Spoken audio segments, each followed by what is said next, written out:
Welcome to Hardly Initiated. It is your host, Tysean Jackson. Hardly Initiated Live.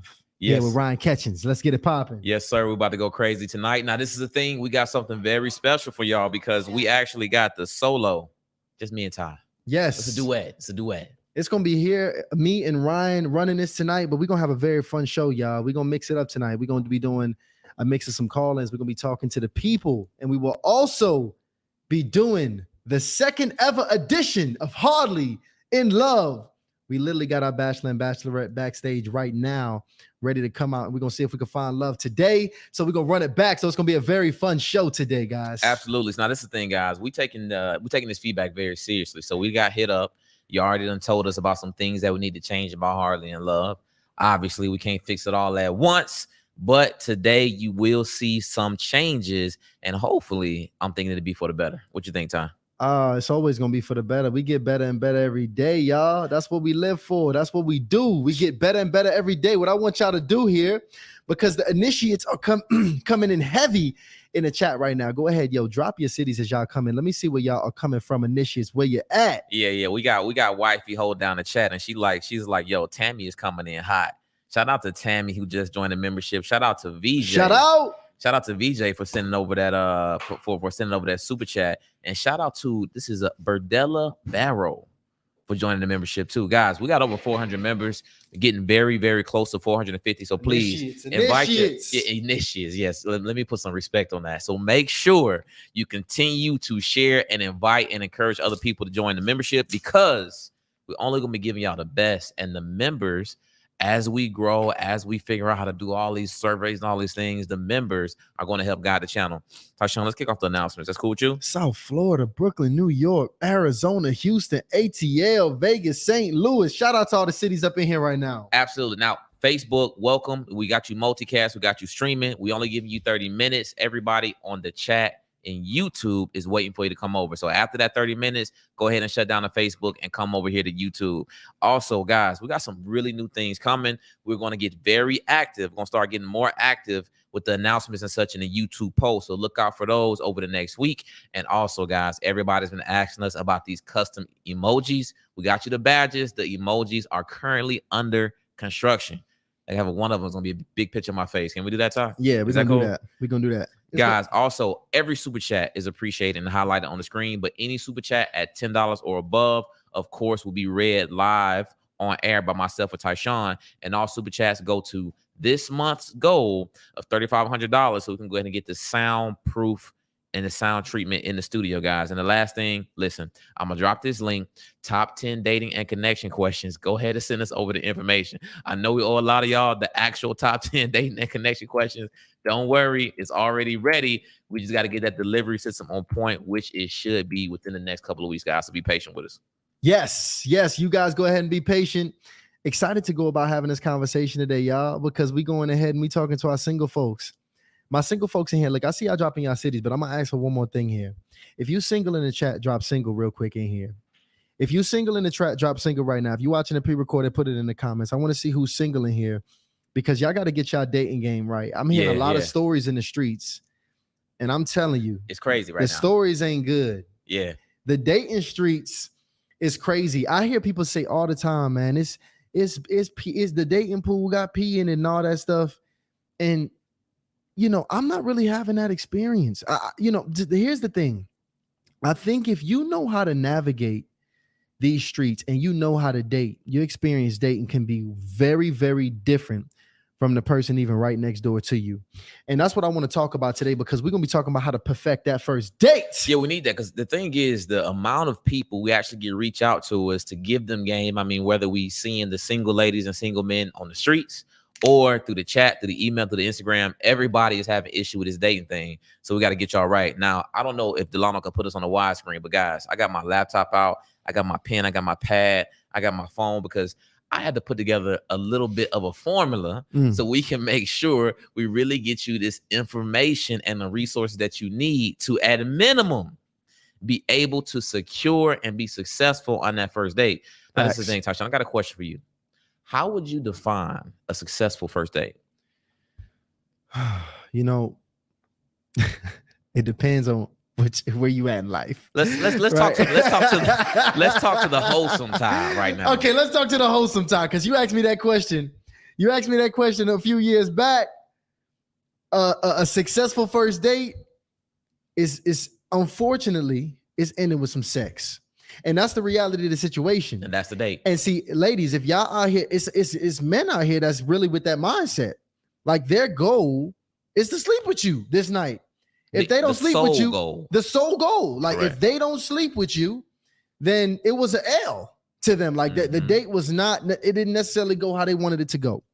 And that's very important to make sure that you know who you're dealing with. And see, the most important thing, if you're asking me what I think now on a wholesome level, okay, being intentional about the dating process, and we kind of went over this last time when we had Ken Canyon on here talking about this. It's not only to see if there's chemistry with this person that you have, but also to see if there's an potential for compatibility. So if I'm defining it, I'm looking for chemistry and compatibility in my interaction with this person here the first time I'm being with them. That's how I would define a successful first date. I was able to successfully develop chemistry. It was healthy chemistry there, and I see there's some compatibility between that person. That's what I'm calling a great first date. Now, okay, so I'm digging that. I'm digging that 100%, but I actually want to add something to that, right? Because not every date, let's be real, not every date is going to end in that chemistry. Not every date you're going to be, absolutely open to seeing that person again. So I also still think it's a great first date if you're able to come to the conclusion if you want to advance the date or if you don't want to.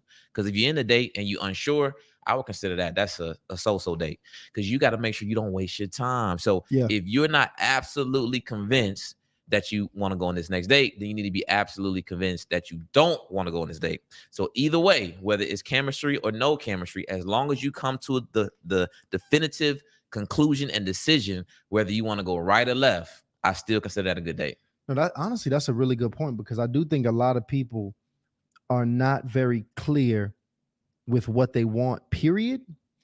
And first of all, and I think that's where the confusion comes from. Yeah. The confusion comes from you really don't have, you might not have intentions for yourself, period. You don't even know what you want or why you're dating, period. Or B, you don't even know yourself well enough to even know what the hell compatibility really is. You have no idea of what you're even vetting a person for. You're just randomly asking a person questions and hoping that that the person is a damn Virgo or some some BS, right? Like there's no real test or measure to really determine true compatibility for a long-term healthy future with this person. Therefore, after the date, you're just confused about the interaction because you really don't have standards for your date. So confusion is a major enemy in the dating process. I'm in agreement with that. And shout out to Danica for sending over that super chat, by the way. And I'm only saying Danica because it looks like your skin color is very close to mine. So it might be Danica. If it's Danica, listen, you got to drop it in the chat. Let us know how to pronounce your name right. But check this out, guys. So I did a little bit of research, y'all, because I really wanted to find out exactly what is going on in dating in 2023. Okay. So this is according to Pew Pew research. I'm sure everybody is on Google. I'm sure everybody is familiar with Pew Pew, right? And I'm gonna just give you some of the more alarming statistics, okay? That I think some of these mean we're in a little bit of trouble, because I'm not sure if most people, matter of fact, I am sure that most people are not getting to that first date the right way. So a couple of facts, right? One, half of all daters are not looking for a relationship or to date in general. Half. Wow. These people are not looking for a relationship, and they're not even looking to date.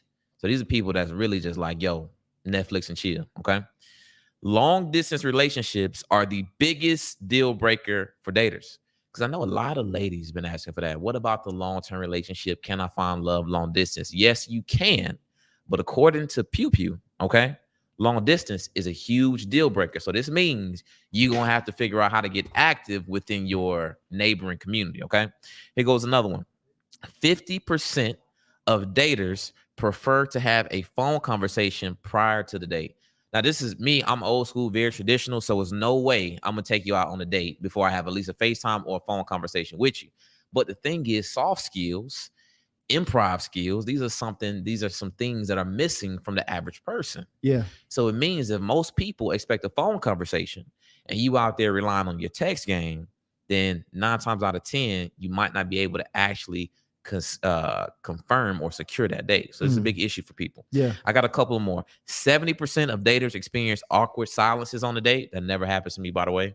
And 75% of daters state that finding a connection within the past year has been difficult. What about for you, Tysean? Find a connection within, just in general, finding a connection. I know you got a connection now. Yeah. But in general, before you actually found this connection, right? Yeah. How was it? How was the dating feel for you? It's a good question.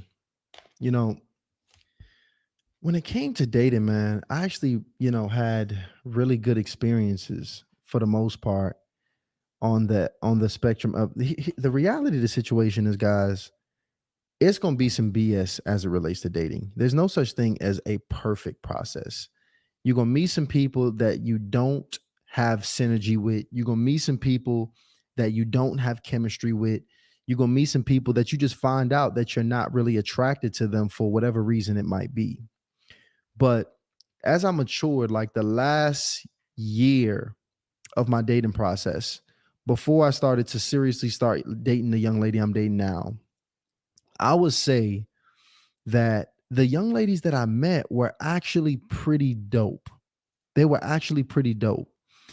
Well, what do you mean by pretty dope? I feel like for the most part, a lot of them had wife potential, is what I would say. Really? Yeah. A lot of them had wife potential. And when I say, yeah, I mean, because that's what I was targeting at that point. Like I got to a place where if I felt like, because, instantly when we meet a woman, we know that this woman is not going to be a wife. We instantly know that. So I got to a point where I stopped dating those women. I stopped dating those women.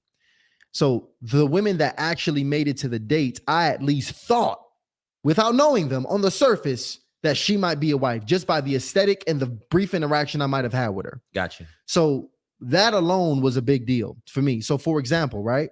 And y'all don't go judging me when I tell y'all this, but it was certain things that I knew off rip that would probably eliminate you from being somebody I knew I could seriously date. So for example, for me, if I saw a woman that had a very promiscuous Instagram, I knew that typically would be a woman and she would typically get categorized for that. Most that I would probably want to have with her is just sex at that point in my life. She's not going no more than just sex.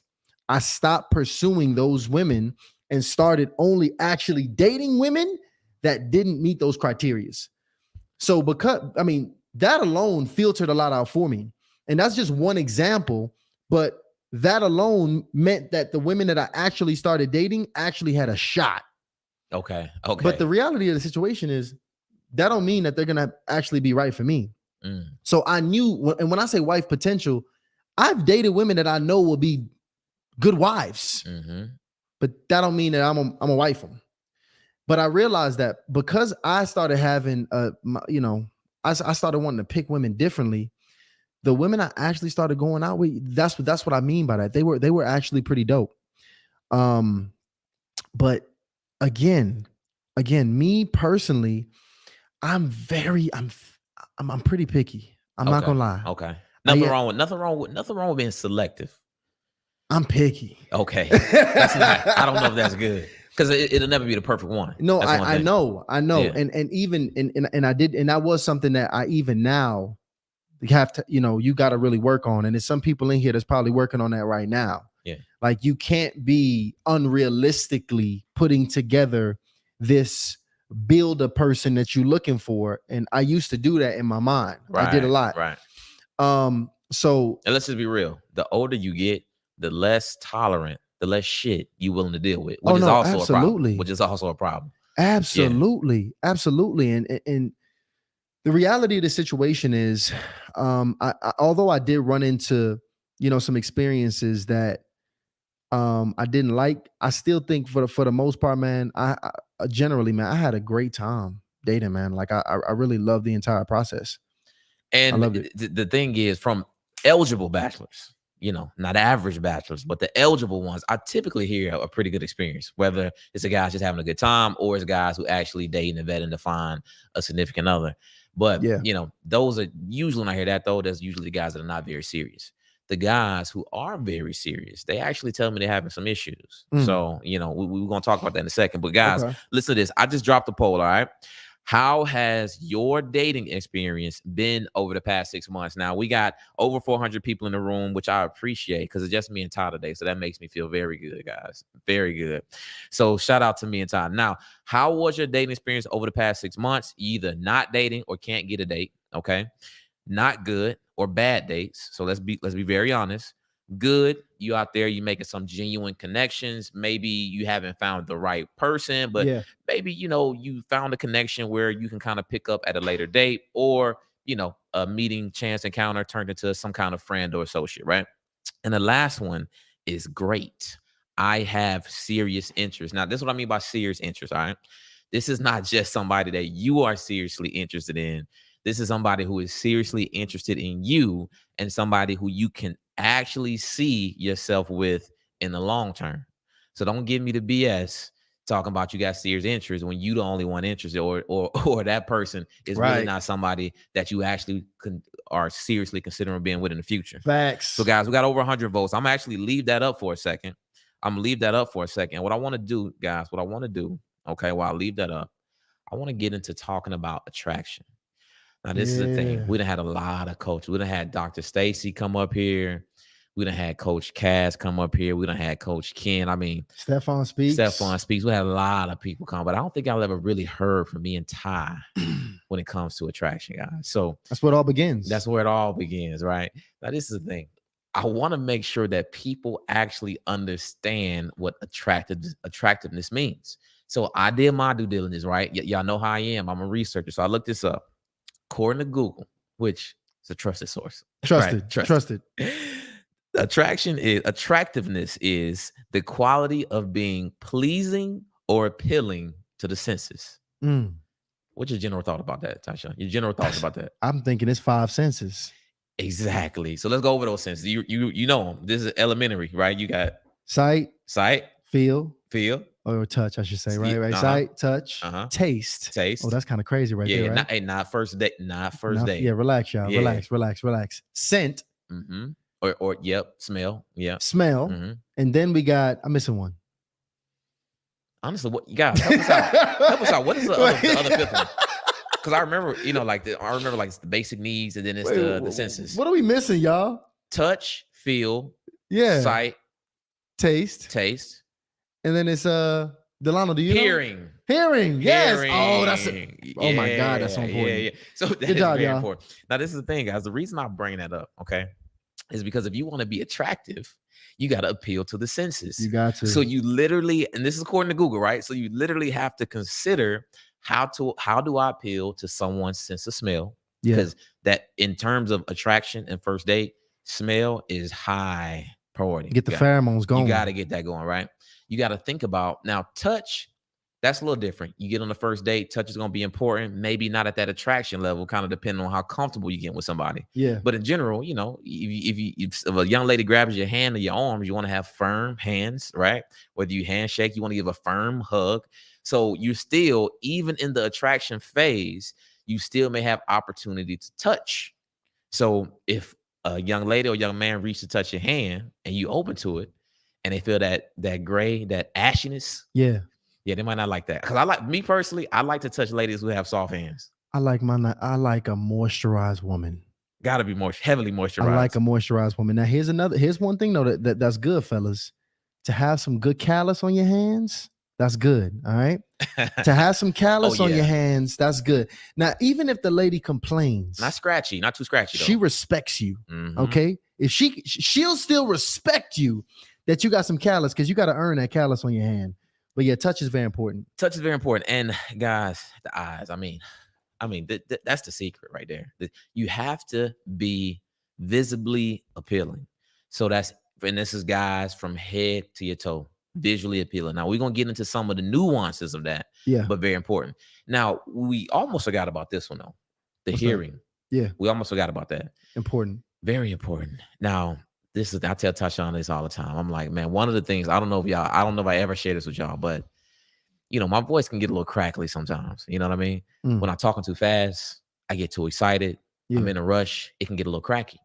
So one of the things that I've personally noticed is that having that cool, stable, calm, speaking from your diaphragm, all of those things can really help you, because you can be the calmest person in the world, but if you sound too excitable as a man, that could actually be a deterrent for women to either approach you or just have general interest in you. So hearing is very important. Now, the opposite for my ladies, I done heard some of y'all call in. You sound hard. You sound like you got the cojones. Help me out with that, Nicole. Help me out with how to pronounce that. Cojones. Yeah. Just too much bravado in your voice. The volume, ladies, at which you speak is also important. Speaking too loudly is not attractive to men. Now, what are your thoughts about that? Is hearing something that's very important to you? No, it's true. Like a woman who knows how to speak, it's an art to it. It's an art to knowing how to speak, ladies. Like that's why. Listen, I'm from Brooklyn, New York. Y'all know, if there's any ladies in here from Brooklyn, I could never date you. Listen, the women from Brooklyn are the hardest women in the world. They were born with Timberlands. Okay. So the thing about it is, and listen, I know I grew up around these women. They just hardcore. It's very unattractive to me, because I typically like the woman who can speak a little softer, so on and so forth. And I mean, it's a play. It's sexy. It's sexy. And another one, but here even more common actually. What's that? Than the hardcore woman is I see the overly anxious woman. Oh, right? That's many women. And I'm gonna tell y'all this, ladies, if you deal with this, let me know. Do you speak too quickly? Do you speak in a way where it sounds like you're rushed and your pace doesn't stop? It's a complete run-on sentence. Like you almost have this nervous energy. Y'all know those people with that nervous energy? Yeah. And I see a lot of women dealing with that. And see, that's another thing I was dealing with when I was dating. Like I may have met a woman who she seemed like to have decent character. Mm-hmm. She seemed to actually have a good head on her shoulders, but she just had this anxious energy that I just cannot get with or deal with. Real squirrely. That's what I call it. Real squirrely. Just and that affects the way you speak. Yeah. Like you can't understand, anxiety is anti-peace. So a man who's happy in his place in his life where he is, and he actually is serious about wanting a place of peace, that anxious energy you bring in is not going to be it. So you got to watch out for that in your speech as well. Absolutely. So guys, the point of us even sharing that is because you have to be attractive to the senses. I mean, we all work that way. We all work this, so you cannot deny it, right? Now, one of the things about attractiveness, especially if you're looking to date, because we already talked about how difficult it is to find connection. So, of course, you're not going to be able to find connection unless you're able to attract dates. It's economies of scale. Now, of course, you want to go on quality dates. But if you're not getting first dates, ladies and men, then there's no way that you're going to be able to work your way to that connection. Now, you can meet people anywhere, but a wise man once told me, if you stay ready, you ain't got to get ready. Facts. So I hear women getting on other women all the time. I don't know why she always come to the gym with makeup. Well, she might be a single woman. Now, I'm not saying that every day you got to go to the gym and you got to have the full thing going on.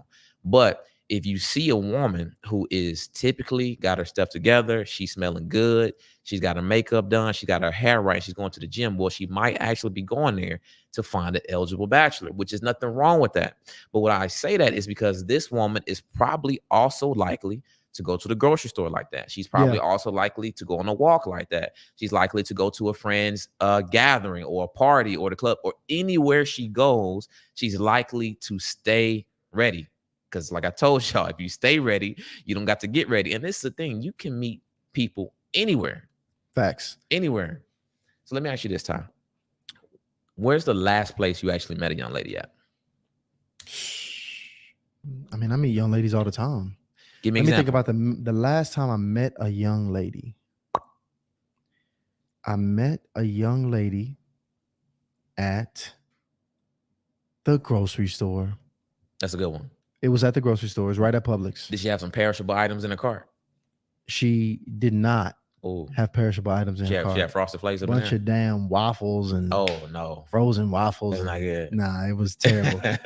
Based on the cart, she was unqualified by the cart. You gotta look at the cart. It was canned foods. It was like it was frozen waffles, and I think it was it was a pack of hot dogs in there. No hot dogs. She had the toasted strudels in there, the toasted scrambles in there. Yeah. She was ready. So, but she was dope. She was a beautiful young lady. It was actually cool to connect with her because I actually saw her from years back. Yeah.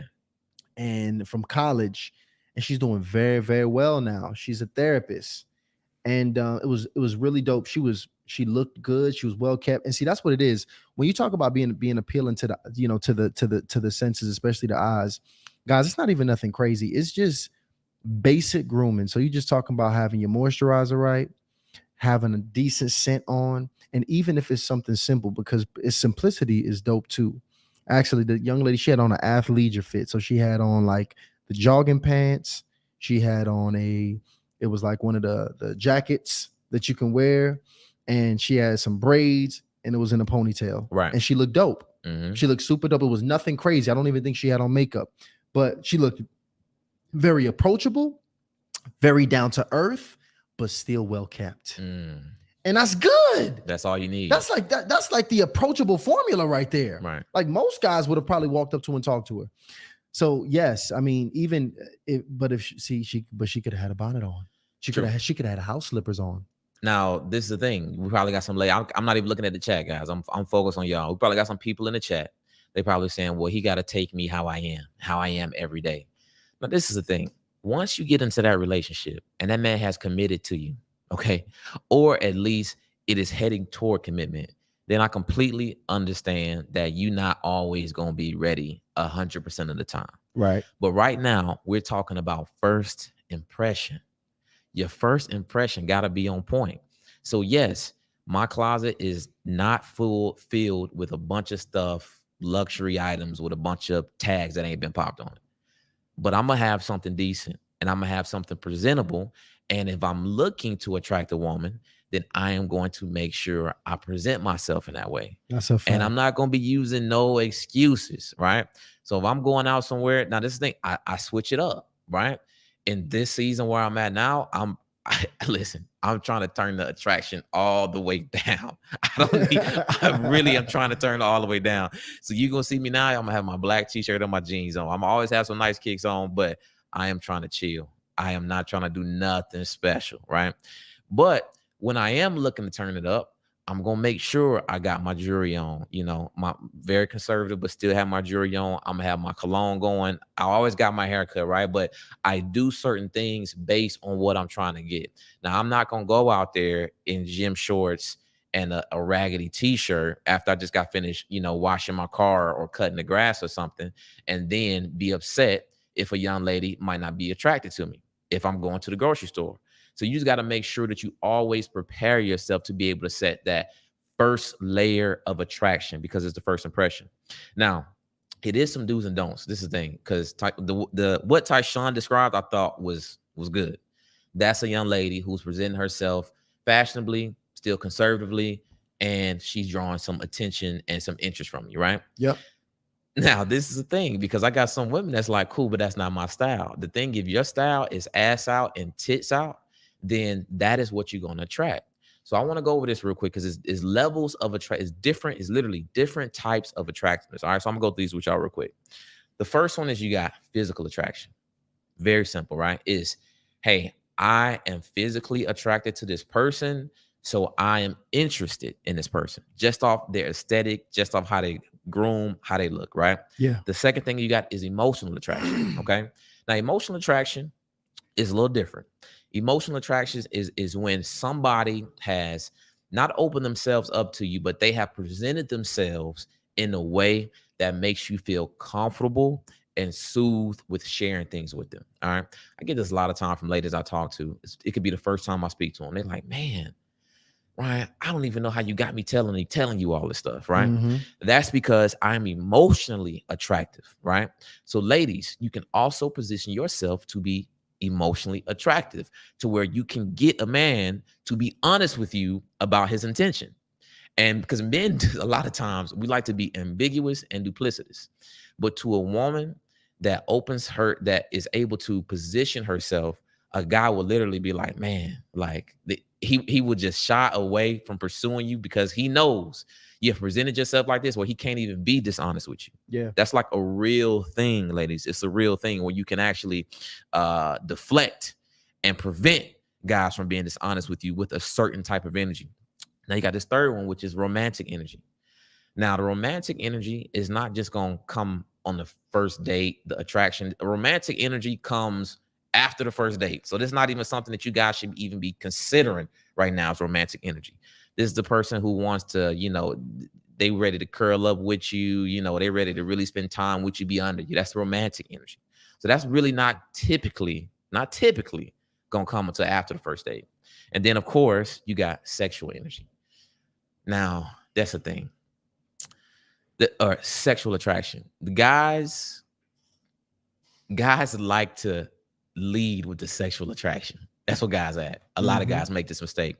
And the thing is, it's because many women, you are making yourself sexually attractive. Not physically attractive, sexually attractive. This means when you expose too much cleavage, your outfits are a little bit too form-fitting, you are going to inspire sexual attractiveness. This means that if you, and I know we're going to have some ladies get upset with this, if you present yourself a certain way, then men are going to be more prone to pursue you sexually, and they don't even know you. So how you dress and how you present yourself, you're going to either fall into one of those four categories: the physical, emotional, romantic, or sexual attractiveness, or potentially you can fall into a lot of those. Now, when it comes to the first date, ladies and gents, you only really need to focus on physical attraction and emotional attraction. Tysean, curious, what do you think about those? No, I think that makes a lot of sense. I think a woman that can make a man be emotionally attracted to him is the most dangerous woman. That's the most dangerous woman. I agree. That woman is going to be able to have the most leverage on that man because he is always aroused sexually by women. He's always, we're lookers, we're, creatures, that, we're very physical creatures. So he's always going to like what he sees first. So if he likes what he feels, then he's going to interact very much so differently with you. He's going to be open to doing things differently than he won't necessarily with other women. He's going to generally like being around you, spending time with you, having conversation with you. So in that way, your relationship is going to have a high likelihood to achieve depth, and not necessarily for him to just use you for sex if he's attracted to you for, other reasons. So actually that's something that, ladies really need to make sure that they are attracting as men who are attracted to them in that way. And just in general, ladies, I mean, don't get me wrong. You want to have a man that's going to have some sexual interest in you, right? We all want somebody who's going to be lusting for us, right? Have that passionate interest. But if you are trying to avoid getting tried up, right? But now a man in general is going to try. But if you find yourself going on these dates and you wondering why these men are saying inappropriate things, why they're positioning themselves inappropriately, why they inviting you over their house, right? Inviting to take you somewhere and you feel it's inappropriate, is typically because you are presenting yourselves in a way that's giving them the go ahead that this is okay. Okay. And a lot of that has to do with high levels of body contact, or I would say just inappropriate, unwarranted levels of body contact, but specifically the way you dress and the way you sit.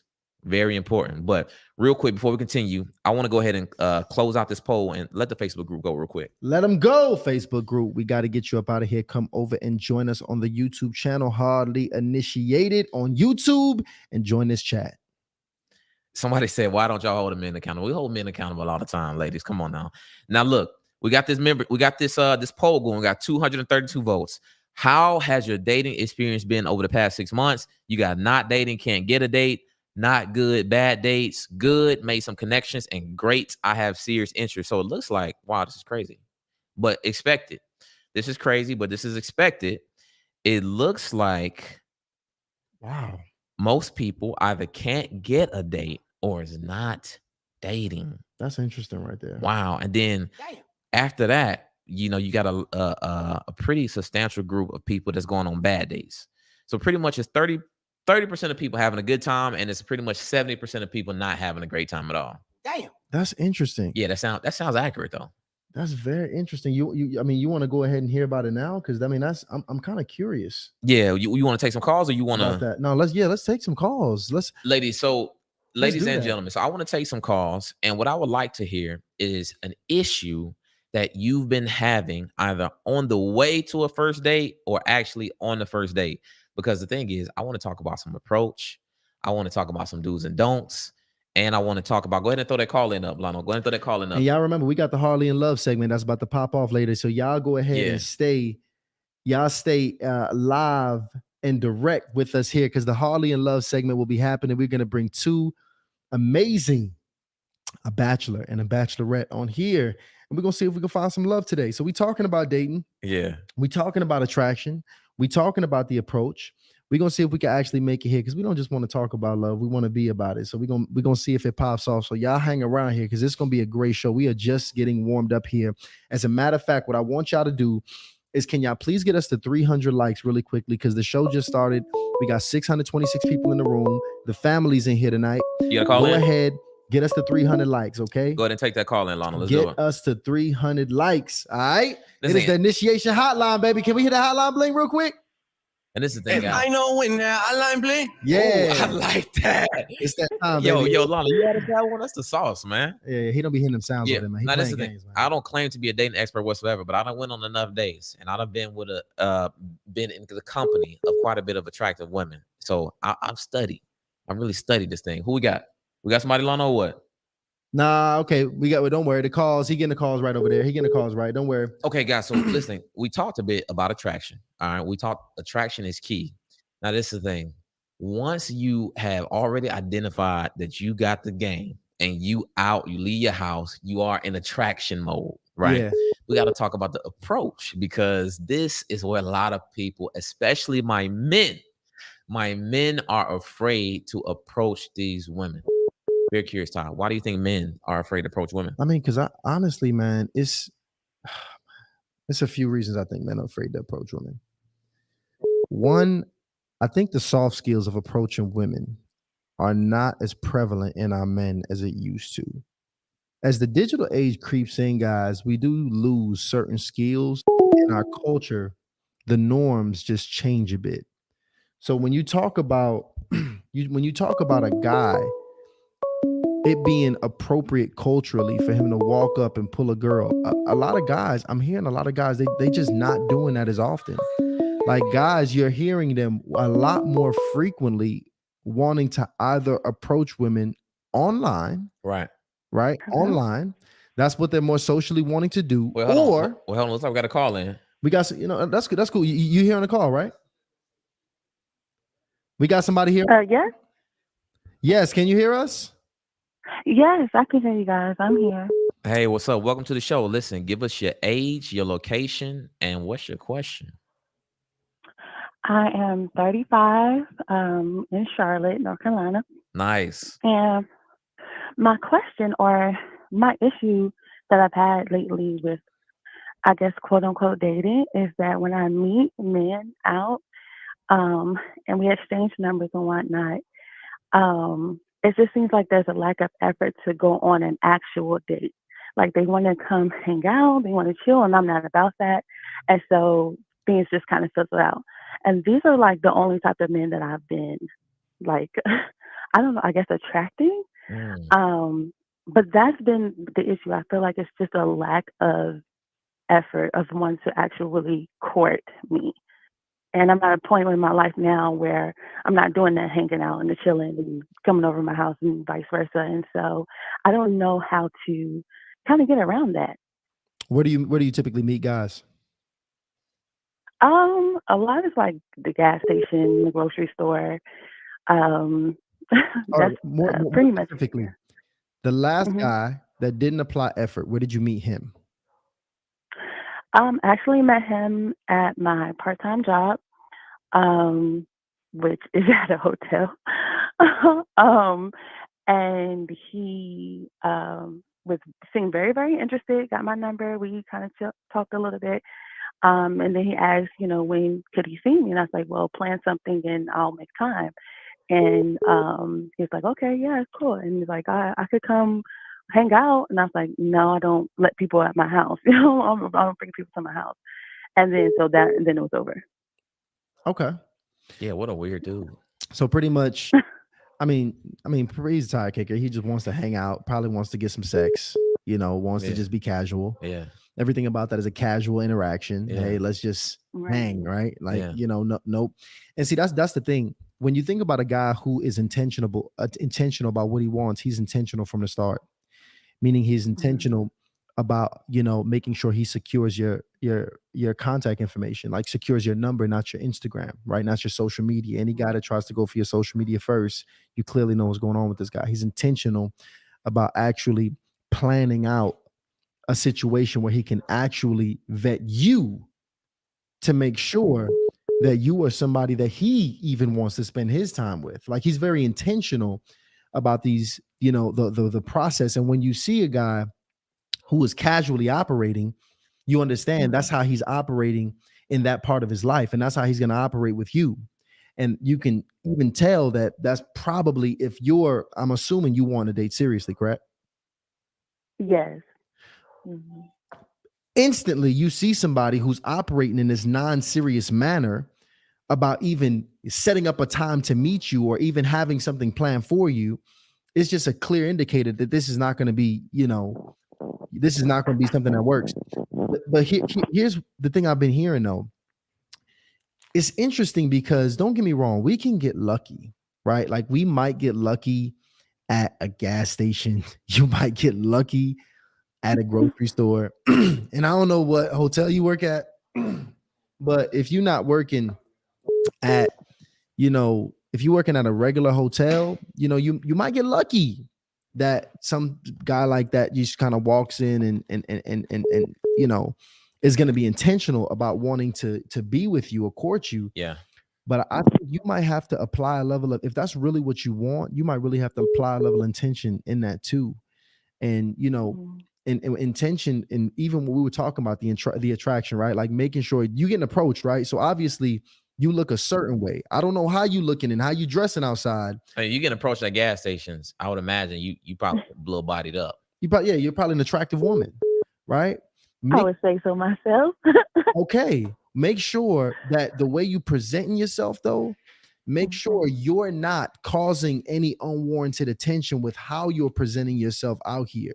Because I'm telling you, I don't know how you dressing out in the streets, but that could be a factor. Assuming that that's not the case, assuming you're not a woman that's not out here putting energy out that's going to attract the thirst mongers, right? Yeah. Then what's going to happen is you just got to be very intentional about the environment you put yourself in that might increase the probability that men will be intentional. Also, I'm very curious. Before when he asked you on a date, was it on the phone? Was it text, or what was it? It was via text. All of our communication, and it wasn't very long. Was via text, and I'm really a like on the phone type of person, not just by text. But that was alarming to me too. That he didn't want to have. We had a good conversation when I first met him, which is the reason why I was comfortable giving him my phone number. But after that, the communication to me is very lacking, because I think communication just via text is kind of like surface level. Oh yeah, for sure. And this thing, I actually advise women, if a guy's trying to have his initial conversation via text, I just wouldn't even text back, because that guy needs to have the gumption to give you a phone call. Now, this is the thing. Tysean talked about operating with intention. One of the things that I advise both men and women to do is to put a hard conversation in between the first interaction and the date. Okay. So when the guy asks for your phone number, if he doesn't explicitly, because I tell guys to explicitly state why you want that person's information. Okay. Now, if a guy just asks for your phone number, that's the very next thing you need to say is, why do you want my phone number?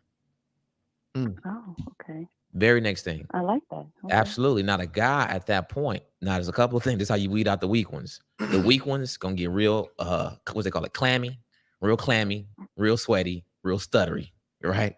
The strong ones gonna be like, yo, because I want to continue our conversation, right?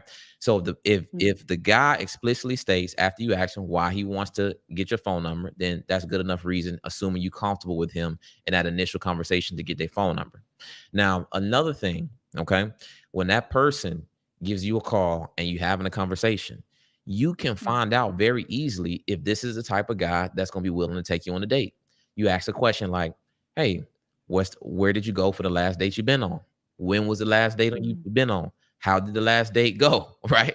So if he like, man, I ain't been on a date in a long time. Well, that's probably not a guy that's very serious about you, and probably not a guy that's willing to take you on a date. Right?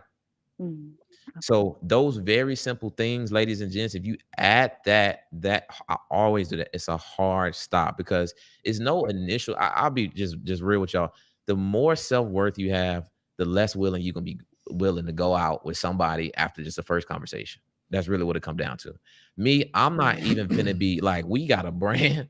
We got time that's very important. I'm not finna be going out with nobody I only had a brief 5-minute conversation with and see they look cute. I'm just not doing it. Especially somebody, let me tell you something. And ladies, one thing y'all better not ever do. You better not ever accept a date where you have been talking to this man 100% via text. Like, do not do that.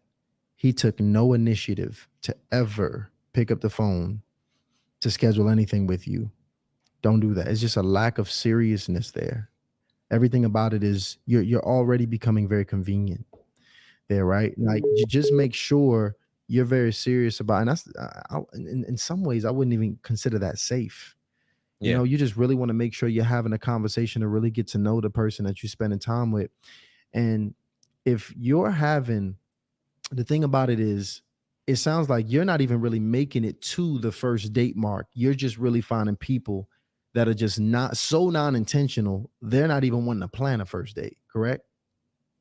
Yes. So listen. And I think like I'm like very curvy and stuff, and so I feel like a lot of times I attract the wrong type of and see, people. listen. That's remember I said that. I said I don't know how you put in your. I promise you that is it right there.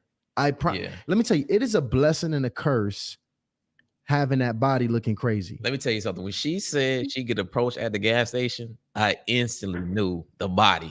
That's the thirst mongers. It's only one type of woman that gets approached at the gas station.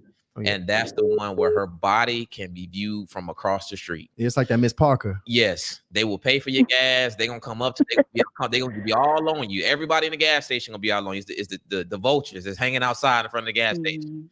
So the thing is, you got this body, and I know you probably want to show it. You got this form fitness things, and the jeans too. The way they make the jeans these days. I mean, they just, oh my God, it's ridiculous technology. They make a flat butt look like damn everything. So you just gotta be careful. You gotta be careful and tailor your outfit a bit where people can still see it, but it's more so what was it? The imagination. And listen, and I hate to really say it like that, because man, I'm telling you, you're gonna have to really conservative that thing out. You really gonna have to almost hide it a little bit in many ways. I literally told Tysean today, I said, it was like last couple weeks ago, maybe. I was like, man, I think I found the perfect one. He was like, who? I was like, man, my leasing consultant. He was like, what you like about your leasing consultant? I was like, man, she thick, but you can't really see it. You can't really see it. She wear these little baggy little jeans, and she got the little t-shirt, the little tucked in tee. So you know she got a body, but you can't really see it. It's just, that right there is enough to drive a man. Wow. And I'm gonna be honest with you. The young lady I'm dating right now, I remember when I was trying to look at her Instagram really didn't show how her body looked. But I kind of knew because it was like this one photo I saw where she was kind of sitting down, and I could kind of see a little hip, and I was like, okay, this is incredible. But she was beautiful. She was always very kind and this was online. So we finally hopped on the phone and had a conversation. Amazing first conversation. It was just one of those instant classics, chemistry all over the place. And we went kind of crazy. We in different cities. We went ahead. I booked some flights. It was kind of crazy. And I'm gonna be honest with you. That's all intention. Let me tell you, it was so crazy. I finally saw her because I still ain't seen the body all the way going out there.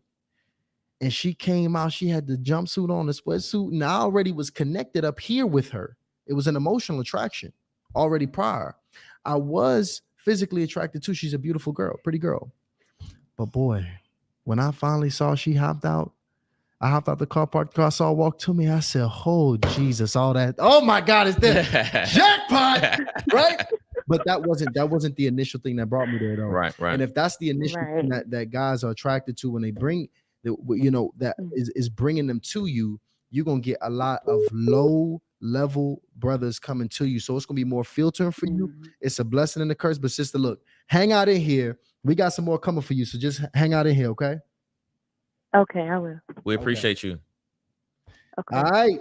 That was a good call. I think they didn't have issues with that. No, but see, I could tell that is something about the presentation issue because she's not even having a first date issue. She's having issues prior to the first date. So at that point, it's an attraction issue. Like what she's attracting is she's pulling in the wrong traffic. And listen, that's it's something, man. And again, ladies, blessing and a curse. Yeah. Blessing and a curse. Some sisters want your problem though. So trust me, it's ways to overcome that. Take one. We'll take one more. This is the last call before we go into this Harley and Love session. 700 people in the room. Who we got on here? Welcome to Harley Initiated. Give me your age. Y'all don't give me your name no more. Shout out to Tiffany Andrews and Jerry and Jones. What's your age, location, and question? Age, location, and question. Okay, so this is Tiffany Andrews, and I am 41 years old, and I'm basically kind of agreeing with what the last caller was talking about because I had that issue as well. I'm the type of person, I'm very curvaceous, but at the same time, I kind of try to keep it hidden because I don't want to make it seem as if I'm trying to throw myself out there. I just want, I guess, a little mystery, if that makes sense. Absolutely. So, but I've had issues where the men that I've talked to, and I would ask them like different questions, and it's like, I don't know, it's just either they're not really listening to what I'm saying, or it's like they go off the deep end and say something totally different, and I'm like, what? And then number two, the second issue that I also have is that I am a single parent.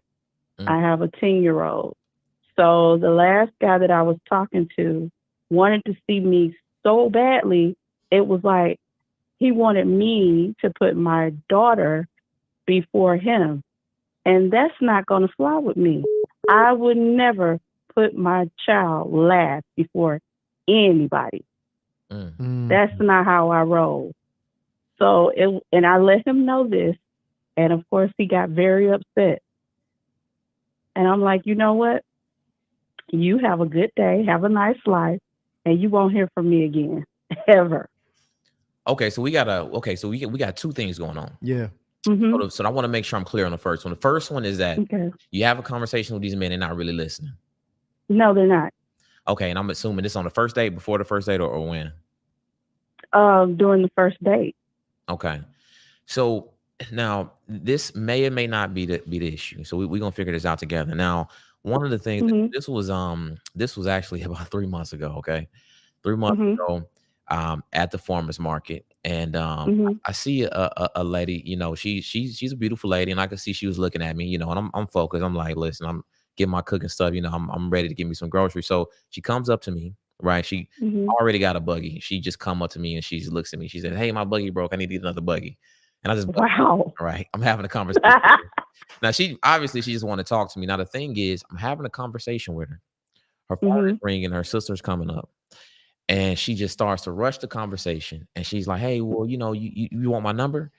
And I had to tell her, like, "Hey, you got to slow down." That's what I advise Yeah. all women. Listen, if you don't have time and when you meet somebody, to have a 10 to 15 minute, maybe even a 20-minute conversation, I wouldn't even bother unless it's just high interest and that 5 to 10 minutes was off the chain before we get that person's number, because you don't even have enough information gathered to give that person your number. And you can find out somebody's listening skills based on that initial interaction. But a lot of times moving very quickly, you got to go. But if you're looking to date and prospect, well, then that first encounter, hey, look, cool down. Don't worry about answering the phone. Hey, ask the man that you with, hey, do you mind having a seat? Do you mind walking me to my car so we can finish this conversation? Because a lot of times we really just in a rush. We see that physical attraction. They say a couple things. They're not weirdos. And it's like, okay, cool. Let me get your phone number. But the evaluation process starts immediately. So I would say when you initially meeting those guys, spend the extra 5 to 10 minutes to see if you can pinpoint down if they're a good listener or not. Right. Okay. Yeah. Now, the second thing, it sounds like you pretty much got a guys. I'm sure you got a babysitter or some family that can keep your kids. I mean, what was the situation? Did he let you know last minute about a date, or what was it? No, it was kind of like a mutual thing. It's just, like I'm a fraud specialist. I'm an inbound fraud specialist, and I work from home.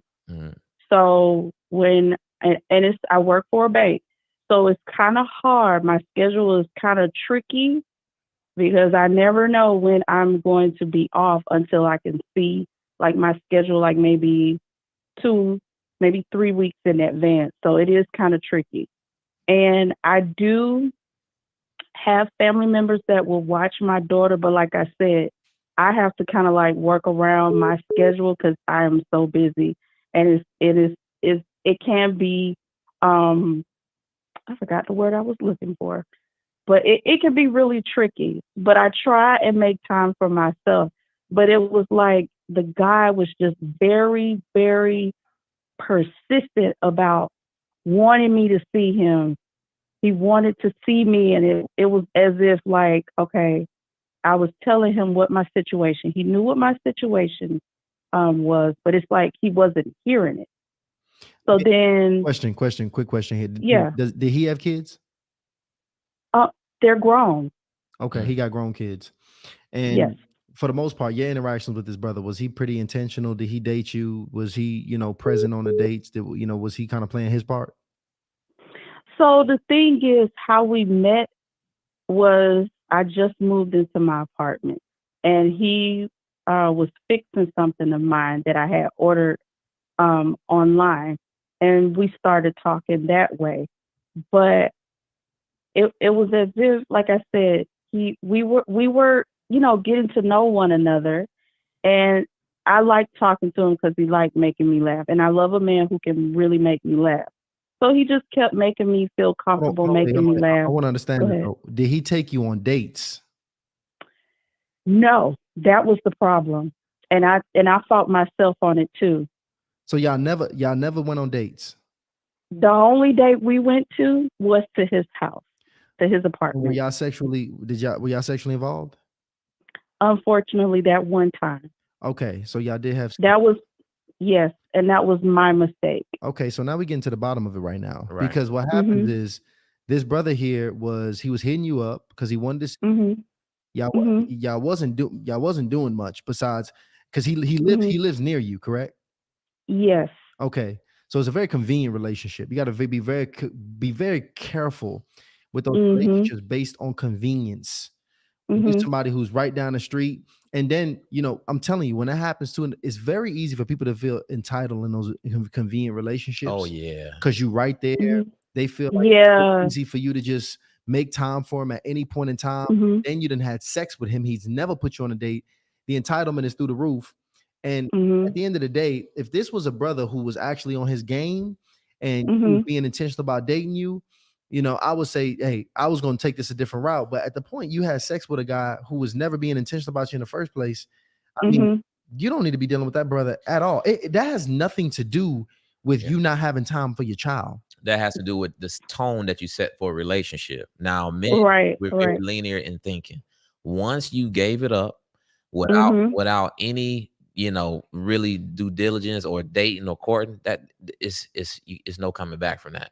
So Yeah. you're thinking, hey, he's not understanding, I'm prioritizing my family, but he's thinking, Mhm. damn, you don't got 5 minutes for a little bit of peen. That's what he's thinking. Right. Yeah. Right. Right. That was So sex. He was pressuring you for some sex. exactly. Yes. That's what he wanted. It's like, to him, it's just not a big deal. Now, what you got to do is be honest with Mhm. yourself, and Yes. the honesty is understanding that you set yourself up for that. Now, Yes, and that's what yeah. go ahead. You're absolutely right. No, what I was going to say was you're absolutely right, and that's what I can say I've messed up at was that I should have just was like, you know what? Let me at least get to fully know this person before we go any further. You But got that was my mistake. And the thing is, it sounds like you're a busy woman. It sounds like you got quite a Mhm. bit of responsibility. It sounds like Yes. you, just like everybody else, can get a little lonely and you need what you need when you Mhm. need it. The thing Mhm. is, you got to figure out how you going to fight those urges, because if you are serious about finding you a long-term interest, you cannot break Mhm. that rule, because it's going to be the Oh yeah. result every time.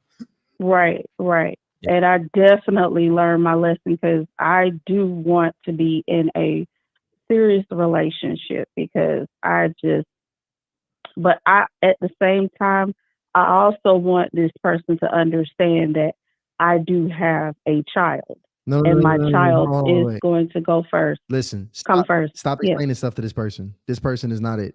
All right. This person, Okay. listen, here's the deal. At the point where this person still has not even offered to take you on a date at this point, this person is Mhm. now, you spoiled them.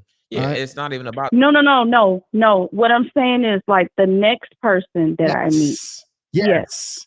Yeah. There we go. And so, as a matter of fact, could you do me a favor and please stay up on this call here?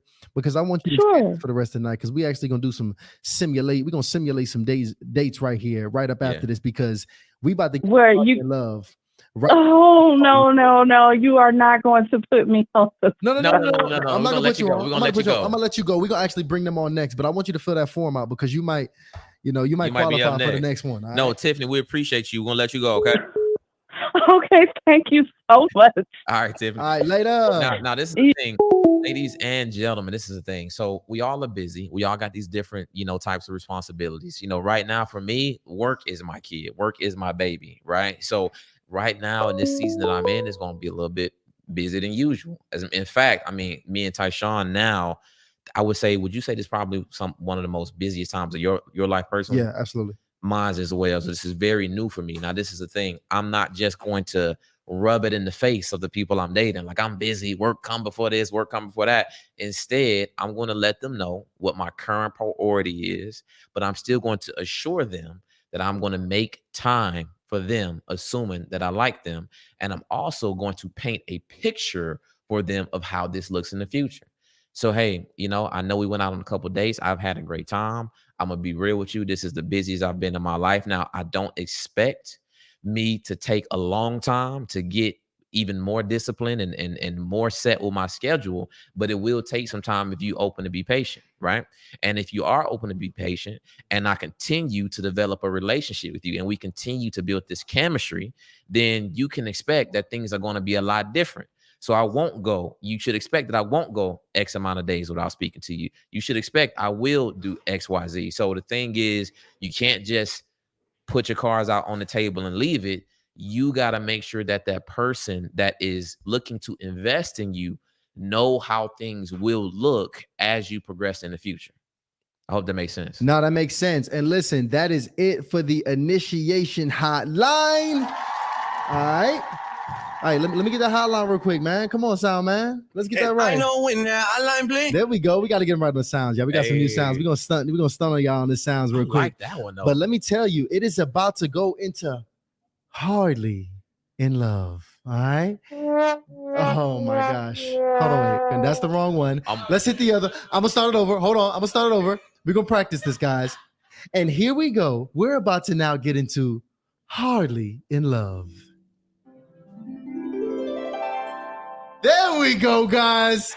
Yes. Dope. That's dope. That's going to be how you know it's time for Hardly in Love. Shout out to the production team, man. Yes, because Milano going crazy over there. We got two amazing bachelors that we're going to be bringing. Bachelor and Bachelorette. Bachelor and Bachelorette that we are going to be bringing here on the show, all right? Lana, they both backstage? All right, so they're both backstage and they're both ready. And I'm very excited about bringing these two here to the stage. Are you guys, look, if y'all ready, I want y'all to go ahead and put ready in the chat right now if y'all are ready to get this thing popped off. Shout out to Betty Spaghetti. Said it's the first time joining the chat. Betty Spaghetti, what's popping? Welcome. So let's go ahead and get it popping here, because what I'm going to do is I'm going to introduce our Bachelorette first. So let me go ahead and change the voice here, okay? Because we on dates, all right? Ready. It's time to date now, because who I'm going to introduce here, okay, I'm going to introduce here Mimi to the stage. Mimi is a beautiful, mature, 51-year-old woman coming straight up out of Houston, Texas. H-Town. Works in law enforcement for a living. Uh-oh, she got the handcuffs. And in her spare time, she absolutely loves Pilates and fitness. Lano, can you please do me a favor and bring Mimi up here to the platform and make sure you give her a very warm round of applause. Mimi, what's popping? Mimi, what's popping with you? Hi, how are you? Listen, I am blessed. I'm blessed. Excellent. I'm happy to Mimi have got you the here. long hair, don't care. Yes, long hair, don't care. Thank you very much. Yes. Mimi, let me ask you before we get all into it. Tell me about how your current dating experiences have been.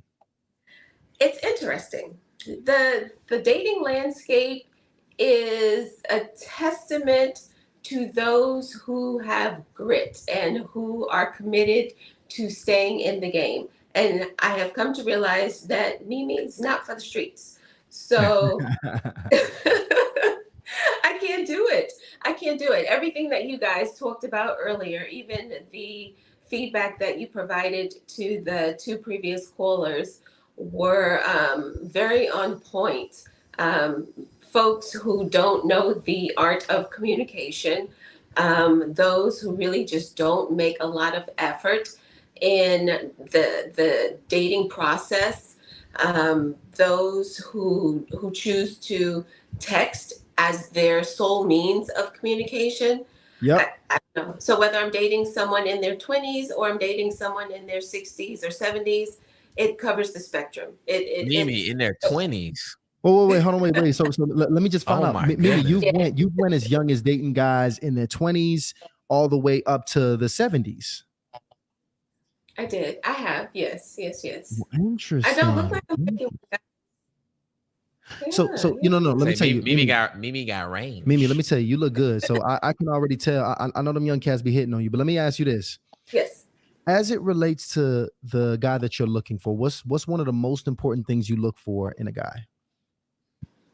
A sense of confidence, a sense of establishment, being rooted, and knowing who he is at this point in his life. There's got to be assuredness, and that really says a lot for someone at this point. I don't want anyone who has young kids, because I think that's just a different place in their journey. So yeah, it's. How old is your youngest child, Mimi? My youngest one is 23. Okay, so they all out the house. Yes, she'll be 24 in December, and then my oldest one is 31. Okay. So Mimi, let me tell you what we're gonna do, because everybody wants to see The Bachelor. Okay. So what I'm gonna do is we're gonna put you right backstage. I'm gonna introduce my Bachelor, and we're gonna bring you out, and we're gonna start this date. Okay. I love this, Mimi. I'm excited for you. This is dope. Let me tell you. Yes. All right, Mimi. Look, we'll see you in a minute. Now, here's the thing. Mimi has been hitting me all day trying to see who this brother is, what he looks like, and I'm like, Mimi, just wait. All right, wait. Yeah. Be patient. You know what? I'm excited about this, man. I'm warmed up after we did the first one. Mimi coming in, looking good, excited, and ready to meet the bachelor. So let's bring the guy on. And Ty, listen, I trusted you to get us a good bachelor. Hey, look, I did my thing, man. I did my thing. And let me tell you, here's the interesting thing. Here's a plot twist. My real initiates know this brother. Oh, yeah. My real initiates might know this brother right here. Because this brother here, this is a 48-year-old mature brother in Atlanta, Georgia. This brother here is well respected here in Atlanta. Let me tell you, me and Ryan are plugged in with some elite brothers. And this brother is let me tell you, well respected amongst men who are well respected. This brother here is a thinker from the shoulders up, an author and an entrepreneur here. And let me tell you what I asked this brother, what you like to do in your spare time? He said, Todd, man, I really enjoy nature. I really enjoy to be unplugged, to really tune in, to really tap in. He's one of those brothers here.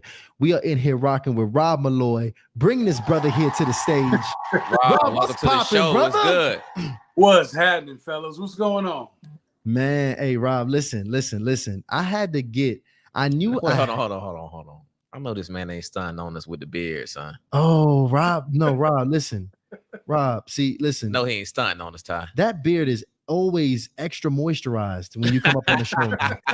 That's why I knew Rob. Listen, I knew Rob was going to be an excellent bachelor because, first of all, it's very hard to find a brother in his upper 40s, right, who still takes care of himself, who's still ambitious, who's still going after life, who is not settling, who's intelligent, who got his things together, his paper together.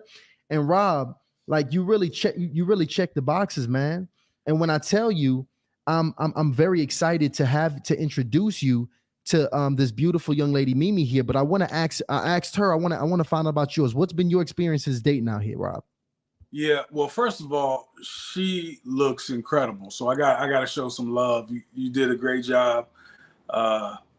And I ain't mad that she has that range. She should be able to do that. So that's the benefit of handling your business. So for me, I feel like the dating space is a little bit different for different individuals. I think women have more choices, like they can choose, but as men, we have better options, right? There's more women out here that are actually looking for something of substance. They're looking for partnership. They're looking to build.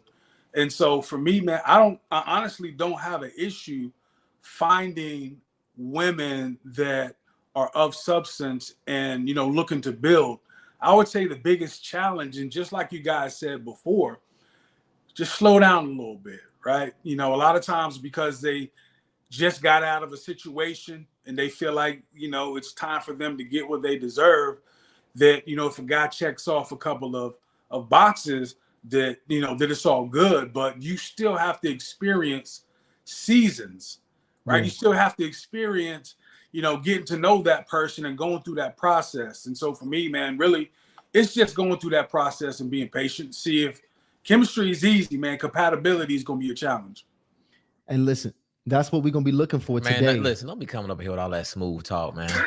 Hey, listen. No. Look, I need that, man. Listen, matter of fact, Rob, we about to send you to the back, but I want you to come out even smoother than you came in here. But when you just came out, I want you to come back even smoother. And before you bring them back up, I want to see, I want to drop a poll. Is this a good match? And here, but wait, Bring Rob back real quick. Rob, come back here real quick. Yeah. I want to ask you before I let you know, because this is important, but what's one of the most important things you're looking for in that right lady? Yeah. One thing that, regardless of your experiences in the past, I look for your consistency and being loyal. Loyalty is everything, especially where I'm at in my life. You can find attractive people that have a lot going on. But for me, loyalty is number one, being loyal to yourself, and then putting yourself in position to where you can be loyal for somebody else and not hold them back. Listen, enough said right there, brother. Send that brother backstage. What we gonna do? Get that brother backstage, all right? Because what we gonna go ahead and do here is we're gonna go ahead and go round by round on this one. And today we're gonna go ahead and moderate the questions here. All right. I like that. I dropped the poll too. Listen, I put in here, guys. I want everybody to answer this, guys. Do you think Rob and Mimi are a good match? Woo! Just off the top. I mean, listen, we only heard just a little snippet from each one of them, but I'm curious about that. Let me see who got in the chat. Let's see. Yo, shout out to Jack. Jack Star, what the hell you been at, Jack Star? I miss you, man. Welcome back to the chat, Jack. And this is what we need to do, guys, because before we start this, we only got 320 likes, but we got almost 800 people in here. Guys, can we please get to 500 likes? Shout out to everybody. Please hit that like button right now before we get into this. I want them likes coming in, please, y'all. Shout out to Betty Spaghetti, just joined as an initiate, and shout out to Dre. Listen, Dre, the hottest notary in the game. Shout out to Andre Hatchett, and the very first contestant, very first bachelor we've ever had on Hardly in Love. All right. Yes. So what we got, Ty? You ready? You ready for round one? Man, let's go ahead. And we're going to wait, bro, I want to bring everybody on first. Then we're going to hit that round. Let's bring everybody on the stage first. And then when Delano lets us know, we'll go ahead and get it started. Let's get it popping, baby. Round one.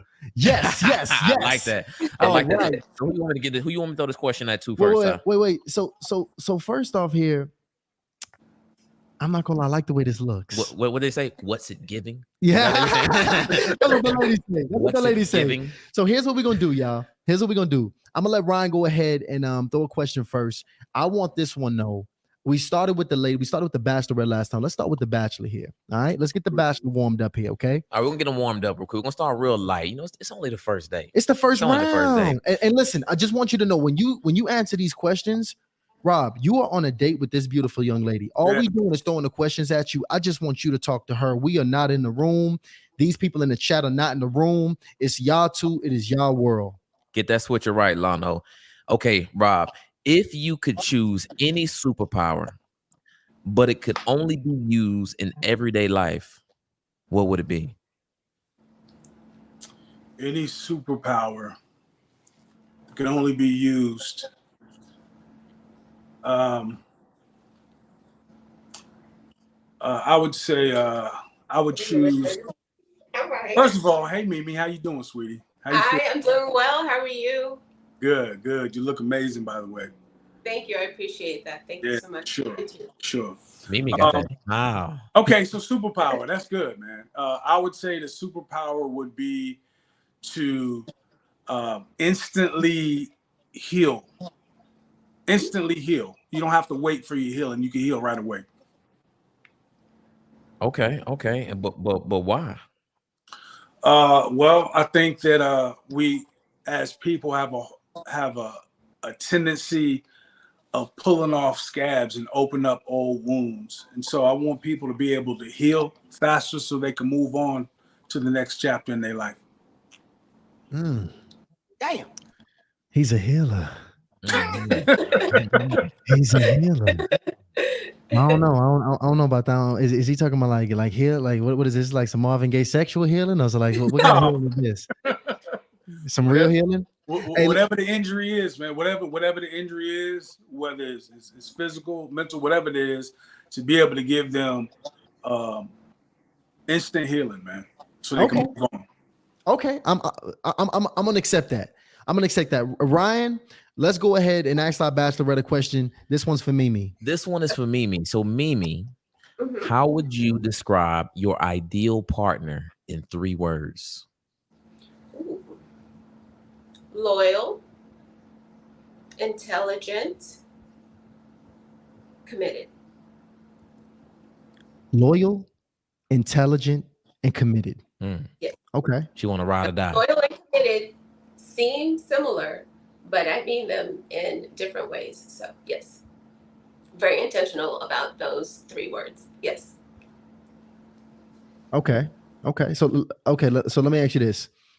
You said loyal and intentional loyal and committed seems the same, but it's different, right? What's the biggest difference in loyal and committed to you? Loyal is a commitment to a particular task or a person. Committed, I think, is just your focus on your overall lifestyle. It could be your discipline, it could be your grit, it could be your holistic approach to everything. So that says a lot about a person's integrity. Okay. Rob, what you think about that one? Yeah, I think that those are powerful characteristics. At the same time, I also think it could be learned behavior. You know, I would be interested in something organic, like something organic or something authentic that makes a person stand out and unique. Now, let me ask you this though, Rob. Do you feel like those three qualities? Do you feel like that those three qualities are something that you can embody? Yeah, absolutely. It takes experience. You know, obviously it takes experience because sometimes you think you have something with someone, and then in time, that's not what it was, or that's not what it evolves to. So I think you have to be in a certain space, and like the commitment. That means you're gonna have that effort, you're gonna have the discipline, and all of it is gonna encompass each other. Okay. I like that. I'm done. Like Hey, look. Well, I don't like anything, right? No more questions. Yeah. I'm trying to be objective. Yeah. Trying to be Objective. here. I don't like nothing. Right. We don't like nothing right now. It's about what y'all like. All right. It ain't about us. It's about y'all right now. And actually, we got a poll up, Ryan. So let's see what the people talking about over first here. off, let me tell you something. I'm getting way too into this damn date. Yeah, I'm I am. I'm like, oh, right. So okay. Listen, I need everybody in the chat to go ahead and hit this poll real quick. I'm getting ready to close it out. Do you think that Rob and Mimi are a good match? Wow, 191 votes. I'm gonna close it out. That's good enough for me. I'm gonna end this. Okay, it looks like What they saying? Most of the people are on the fence. Wow. Still undecided. Okay. But we got a good percent of people. Okay. All right, 43%. So it's only one round. Okay. So we're gonna check the temperature as we go. We're gonna check the temperature. Ty, what's up, man? Well, I'm ready for round 2 though, man. I'm ready to get spicy. I get it. You know what? Hey, Lano, take us into the next round, baby. Let's go ahead and get it popping. Round 2. All right. So look, let's go ahead and get it going, because what we're gonna do now is I'm gonna have Ryan throw something fun at y'all, and I'm gonna have a surprise at the end of this round. But go ahead, Ryan. Let's go ahead. Let's start with the Bachelorette this time. We start with the Bachelor. Let's get the Bachelorette going. Okay, because I want to get this is the thing. The both of them they got some kids. Both of them 40 plus. Really getting to that 50 range. So I want to make sure I'm asking some real questions that's gonna dig deep. So Mimi, is it acceptable for your partner to have close friends of the opposite sex?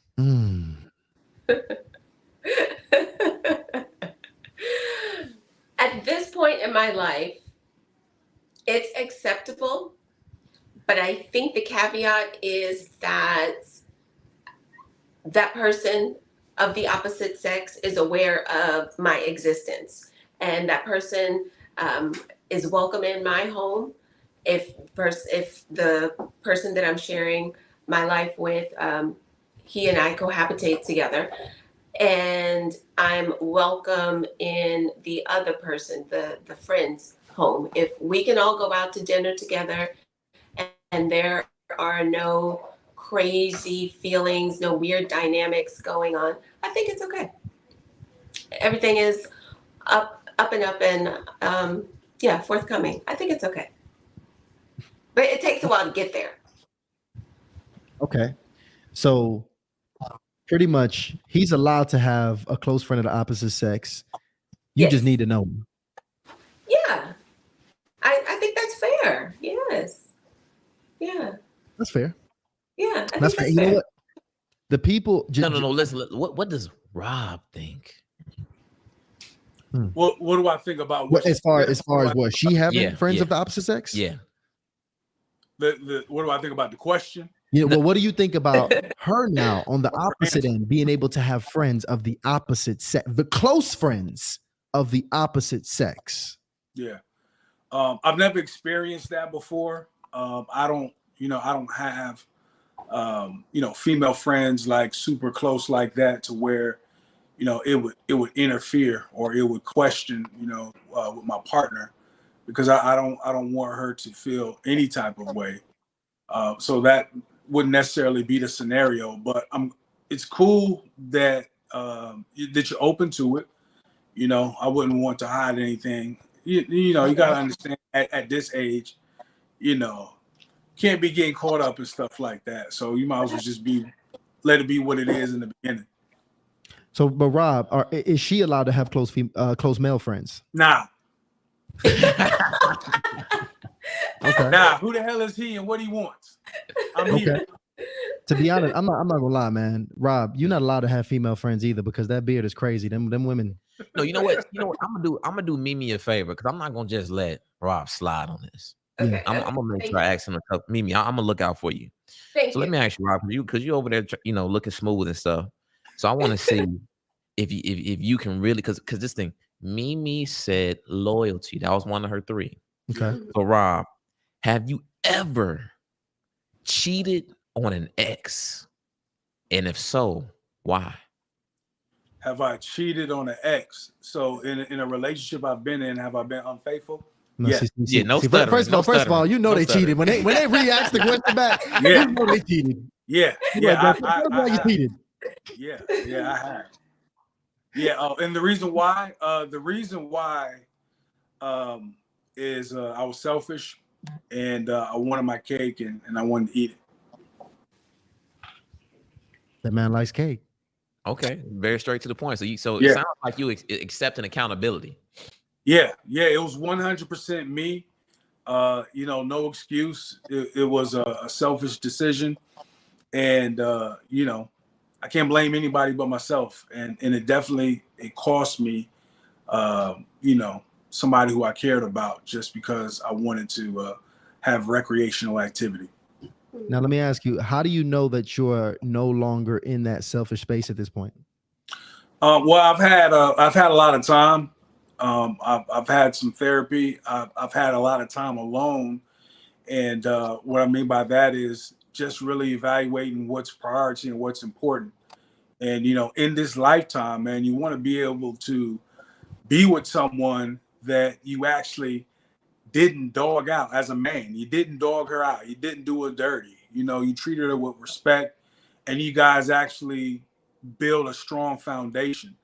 So for me, and where I'm at now, man, foundation is everything. Now listen, I gotta know on the other end because I can't let you slide about this one. I don't like asking the same questions, but Mimi, if you a cheater, we all gonna find out here today. Have you cheated in the past and why? We have to talk about before my marriage. I was married at 19 and got divorced when I was 40. And then post my divorce, I was in a long-term relationship. And so I've been single for the past 3 years. So no, I can't really say that. No, guys.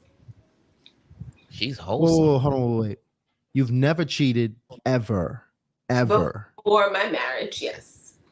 But she got married at 19. So this is like high school. Okay. Yeah, that was high school. Yeah, but she looked like she getting younger and younger, so I don't know. She might be Yeah. going back into them high school days. She got that Benjamin Button going on. So would cheating only be from a physical standpoint? Would you consider any type of emotional cheating? Good question. Wow, Rob is asking the tough questions. Yeah, Rob, do your thing, player. Yeah. I mean, from an emotional standpoint, confiding in somebody who isn't your mate, allowing somebody to experience feelings, being there for them. Don't be scared, Mimi. Answer that question. Emotional cheating does count, and that's, I think, more problematic than the physical because that takes a lot of investment and a time with someone. Physical can just be fly by night. You don't really have much of an investment with the person. But emotional cheating, yeah, that one hurts. That one stings a little bit more. So yeah, that would be a problem for me. Okay. So check it out. Here's what I want to do here. Just so we can get context, because I want us to really get context of who we talking to. Lalo, do we got the pictures in there of the guest, I want you to pull up this picture here of Mimi, just so people can really understand and people can get context of what we're working with, because I want us to make some really educated decisions here. We sitting down, we can't really see what's going on here. So pull up this photo of Mimi so the world can see what's actually going on. Here, this is Mimi here, Rob, just so you know. All right, this sister really takes care of herself. And then also, just so Mimi can get some context as well, let's pull up this picture of Rob here. The big player, look, the big player Rob there. Just so we know what the situation is. I want us to be able to get some context, okay? Now, excellent. That's what I want to hear. And I'm very curious after round 2, where are we at with things? I want to know what the initiates are feeling like right now. You know what? I'm gonna do something special for the initiates. 800 people in the room, by the way. I'm gonna do something special for the initiates. Can we let the initiates ask one question? Okay, yeah, let's do that. I want the members to drop a question. I'm gonna pick a question just for the members. Send that super chat. I want the members to drop a question in here, and I want the members to be able to ask a good question here. Okay, because we want to make sure, they say dating is gathering data. Well, let's make sure we getting the most important data here. Shout out to the initiates. I want my initiates in here going crazy. And then we also have a poll that just dropped, guys. Go ahead. You good? You got me confused. Oh, no, excellent. So what we're going to do here, by the way, we're going to take this into, while them questions come, we're going to take this into round 3. So Lano, take us in to the final round. Final round. Yes. Oh, yeah, I like them sounds, baby. We going in. This is a good one. All right, here we go. I'm gonna take this one. Take that one. I'm gonna take this from Jack. I like this one. What Jack gave us? Is Jack Star? Jack Star. Shout out to Jack Star. What she got? Listen, the reason I'm taking this one because I don't know. Only if you an initiate, if you an initiate, you probably would have to be an initiate for about a 3-month initiate. You know Jack Star's story, so you know this question right here come from the depths of her heart. Right? All right, well, I want to hear this one. The question is, and I'm gonna throw it to Rob first, okay? Rob, how do you view sex, and specifically, how often are you looking to have sex with your partner? Wow. How do I view sex? Meaning, where is it at in the hierarchy of my life? Exactly, and how often you trying to, do some things? For me, man, it's all about connection. Starting with the saposexuality of it. I would say it ranks pretty high, man, with the right connection. So by aesthetics, we rocking every day. Now, Rob, don't be hitting us with that flex. You know you ain't doing that every day. Hold on now. Hold man, on. Listen, I'm gonna need a baker, man. I'm giving it the best that I got. All right, I ain't gonna hate on you. Okay. So, but what's healthy for you? What's a good healthy amount that you think a healthy sex life is? What's the frequency that you think you should be having sex? Every week? I think that has everything to do with lifestyle. Stress, handling business and things like that. So I would realistically say a couple of times a week. 2 or 3 times a week. I think would be realistic. And that's just I miss you. This is how we connect and stay connected. I've been thinking about you. I enjoy your energy. So I say, 2, 3 times a week. Now, Mimi, just be real with us. Is that enough? Because Mimi, where you located at, Mimi? What city? In Houston. Is that enough? Is that enough for the ladies in Houston? Is 2 to 3 times enough, Mimi? I think 2 to 3 times is enough, but it's about the intimacy. So intimacy builds up the frequency of sex. Okay. Of course, you can have quickies, and there's nothing wrong with quickies. They serve their purpose. But I think intimacy is a big deal, and that emotional connection adds to the level of frequency of sex throughout the week. So, yeah, and you've always got to date your person. So you're sexy for your person. Your appearance is important. You're connecting on the phone. You send a flirty text. All of that adds up. It stirs and builds the butterflies. Okay, so here's what I want you to do, because that's a really good point. Stirring and building the butterflies.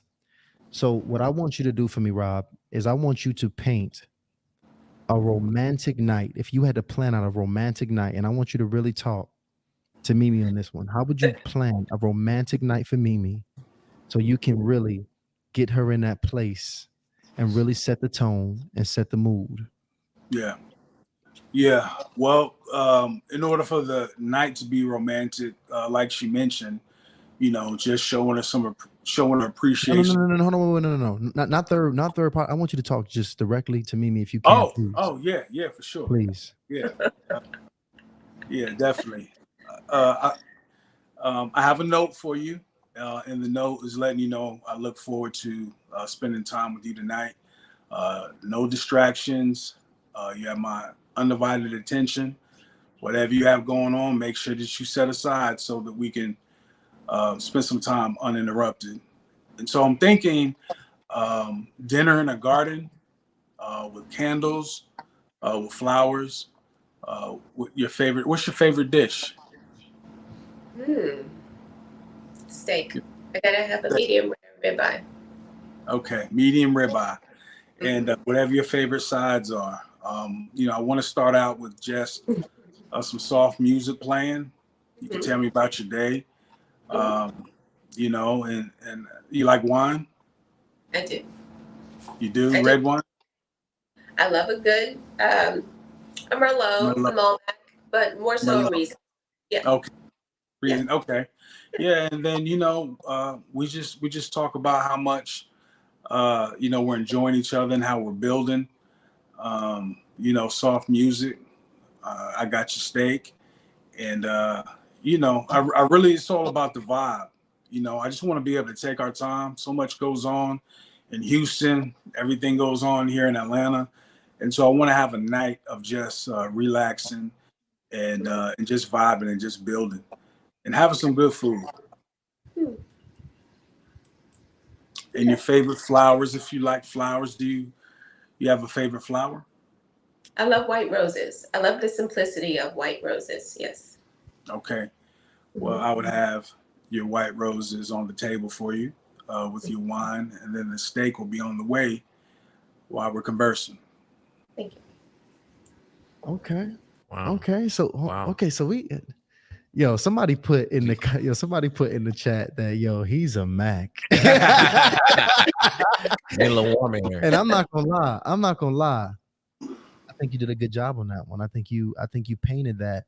And on a night like that, Mimi, would that be something that you would consider to be aligned with what you consider romantic? Yes, I think the only thing we need to add is some dancing. Dancing. Oh yeah. Oh yeah. Yes. I love that. Yes. What you like to dance to? I love all genres of music. So the way a person is able to maneuver from whatever's playing and how they move their body says a lot. Says a lot about that person. Wow. Yes. Yes. Okay.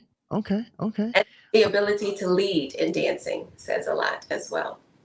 Oh. The ability to lead, you said? Yes. Yes.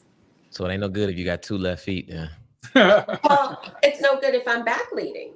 So if the person doesn't have that level of ease or that comfort on the dance floor, or if there's a certain awkwardness, that says a lot. Yeah. Yeah, there's got to be that confidence. Someone puts their hand in the small of your back, or they firmly take your hand to the dance floor. That says a lot about a man. So I got you. I got you on this one. So here's what I want to ask you here. Okay, this one here. Who this one for? This for Mimi? This one here is yes. This one here is for Mimi. Okay, I want you to choose one word to describe the chemistry that you're feeling between you and Rob right now, if at all. Just give me one word for what you describe, for what it's feeling like. Curious. Okay, she's curious. That's good. I like curious. Yeah. I like curious. So here's what I want to do, y'all, because I think we got some So some great information here. Right now, we got 218 votes. All right, we got 53% of people saying it's a go. We got that's what 53% of people saying. But it's not about what they think. It's not about what I think. It's about what Mimi thinks, and it is about what Rob thinks. So here's what I want to do, because I want to make sure we're on the same page. So Lana, you actually got to bring us all on stage here together, because we're going to figure out if we're going to take this to the next level. So just for context, here's what I want to do, guys, because if we can actually have a match tonight, and if these two see potential in each other to take it to the next level and actually go on another date after this date that they just had here in Harley and Love, what we're going to do is Harley Initiated is we're going to sponsor the very first date. It's nothing. I mean, Houston and Atlanta, that's nothing. We need to see something happen. Yeah. Okay. So, but again, it's not about what they think. It's not about what we think. It's about what Mimi and Rob thinks. So here's what I want you guys to do. I'm going to count down from 3. I'm going to say 3, 2, 1, go. And when I say go, I want you guys to put a thumbs up if you want to take this thing to the next level and go on another date, or you guys will thumbs down if you ain't feeling it. All right. And we're going to do that right here on Harley and Love. Does that make sense to you guys? Yes. All right. Y'all ready to go? Mm-hmm. Oh, yeah. All right. Well, I'm going to hit y'all with the countdown right now, guys. All right. So here we go. 3, 2.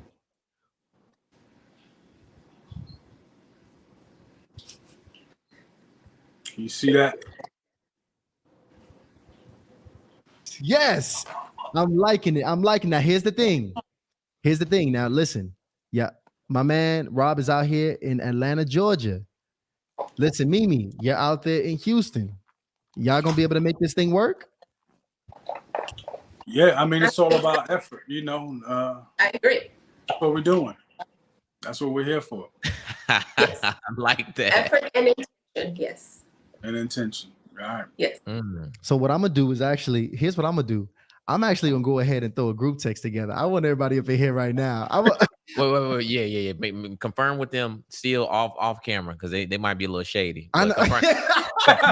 Confirm with them off camera first. I don't know if they're trying to put they putting on or what. So let's just make sure we can do that. Okay. I'm excited. I'm gonna reach out to y'all, and I'm gonna get permission, and I'm gonna send y'all contact information to each other, and we're gonna make this thing happen. As a matter of fact, I'm gonna check up on y'all, and I'm gonna try to see if we can get some updates about how everything's going. Okay. But I'm curious, guys. What are the folks in the comments saying? Are they in support of our love connection? Oh, great question. That is a good question. Great question. Chat, y'all let them know. Chat, are y'all in support of the love connection that we have made here today between Rob and Mimi? If you're in support, drop support in the chat right now. I want to see support. We got some comments right now. So apparently Mimi had the I'm interested body language. All right. Rob, he's smooth. Okay. I mean everybody they loving this right now. This is good. This is officially the first Hardly Initiated connection. So I'm excited for y'all. Yes. Thank you. This is dope. Listen, y'all, I'm super excited for this new connection that we've established here today. And Lydia, listen, Lydia Weir, she look, shout out to the UK. She just sent over a super chat. Lydia, unfortunately, we're not gonna be able to ask that one, but Lydia, I owe you a super chat. So listen, I'm gonna remember that. And when I see you on next week, you just let me know whatever you want to ask. Lydia, I got you. Hey, look, Mimi, Rob, listen, we love you guys. I appreciate you for coming on here for another rendition. And look, for anybody else that wants to come on Harley and Love, I want you guys to know that we actually will be dropping the form in the description, and we'll put it here in the chat as well for you guys, because we need people to go about joining. These are our initiates. This is our family here that we bringing on here. So if you are an initiate, please fill out this form. And if you're not an initiate, what are you doing? You can join and be an initiate right here on the channel here. But listen, I want you guys to go ahead and do this, because we're going to have a good time actually making connections and building some real love here on the platform. But look, y'all be blessed, and you guys have an absolutely amazing night tonight. Okay, guys? Thank you so much for having me. Appreciate it. Mimi, Rob, thank y'all so much. We're going to make sure to drop y'all. It's a pleasure. I'll talk to you soon. It was a pleasure. Thank you. Yeah, indeed. So, guys, if you want to check them out further, we are absolutely going to drop their Instagram handles in the chat, as well as that link to fill out the form to actually be featured on Hardly in Love. And I think that was a successful segment. To be honest, That was dope. I want to know what y'all think. And look, we're going to close this out. And this has been the end of the session of Hardly in Love. Yeah. Shout All out right, to now I can get out of my team. player voice now. Shout out to A. Evans for the super chat. Shout out to Anna Dominique and Larry Love for the super chat. In fact, Anna Dominique just reminded me, guys, the show that we did on Monday was so crazy. I mean, Pastor James, if you haven't watched that show that we did on Soul Ties, I just can't imagine there's any better content out there on Soul Ties than what we dropped on Monday with Pastor James Edwards. Oh man, it was so terrific. Amazing. Now the blessing that we did, because we're gonna start doing more and more of this, but solely for our channel members. What we did a little contest, so to speak, for our members, our initiates, and Anna Dominique was actually the very first person to get the steps done and actually email us. And it was so clutch, because we still, once we had her as the winner, we still had Pastor James Edwards in the building. So he was actually specifically able to make it out to Anna. Anna, I've already emailed you. Everybody who sent us an email, don't worry. I'm going to reply to you between Thursday and Friday, and we're going to get quicker at that too. But Anna, I've already emailed you. We need your address so we can get this signed. Don't get wrinkles in the book. Yeah, man. So let me tell you. So get this book over to you. Anna, let me tell you, we got a signed copy in here. He's already signed that joint for you and everything. So this one is for you. We gonna get that thing sent off. So much love. Way to be fast, man. Way to be fast. And matter of fact, let me actually go ahead and show you here, just in case you think we're capping. We not. Look. I got Delano over here. Put focus in this thing so you can see. He even got a note in there for you. So much love, man. We're gonna keep trying to do some giveaways for our initiates out here. Oh, we're gonna do a lot more for the initiates. So yeah, we're getting very active. I mean, we are demanding a lot of things from the people that we having on the show. So as we get more organized and more structured, guys, y'all can look for us to bring you some magic. And real quick, shout out to Miss Roberts, who just actually joined an elite initiate. And I love that. Me too, man. Hey, listen. If y'all just initiate, I might have to upgrade that joint a little soon. So the elite's coming in. Is coming in. Yeah, it's pretty lit. We got a lot of good stuff coming. So this thing, I mean, you ready to continue this conversation? Because we still got to get some people right on these first dates. Yeah, let's do it. And I think we pretty much left off at attraction, which is cool. And you know what? Actually, let's even talk about what happened, man. Because I would say I like when I'm thinking about Rob and Mimi, man. You know, they're both two. I selected them both because I saw that they were both. After speaking to them, they're in both very mature places of their lives.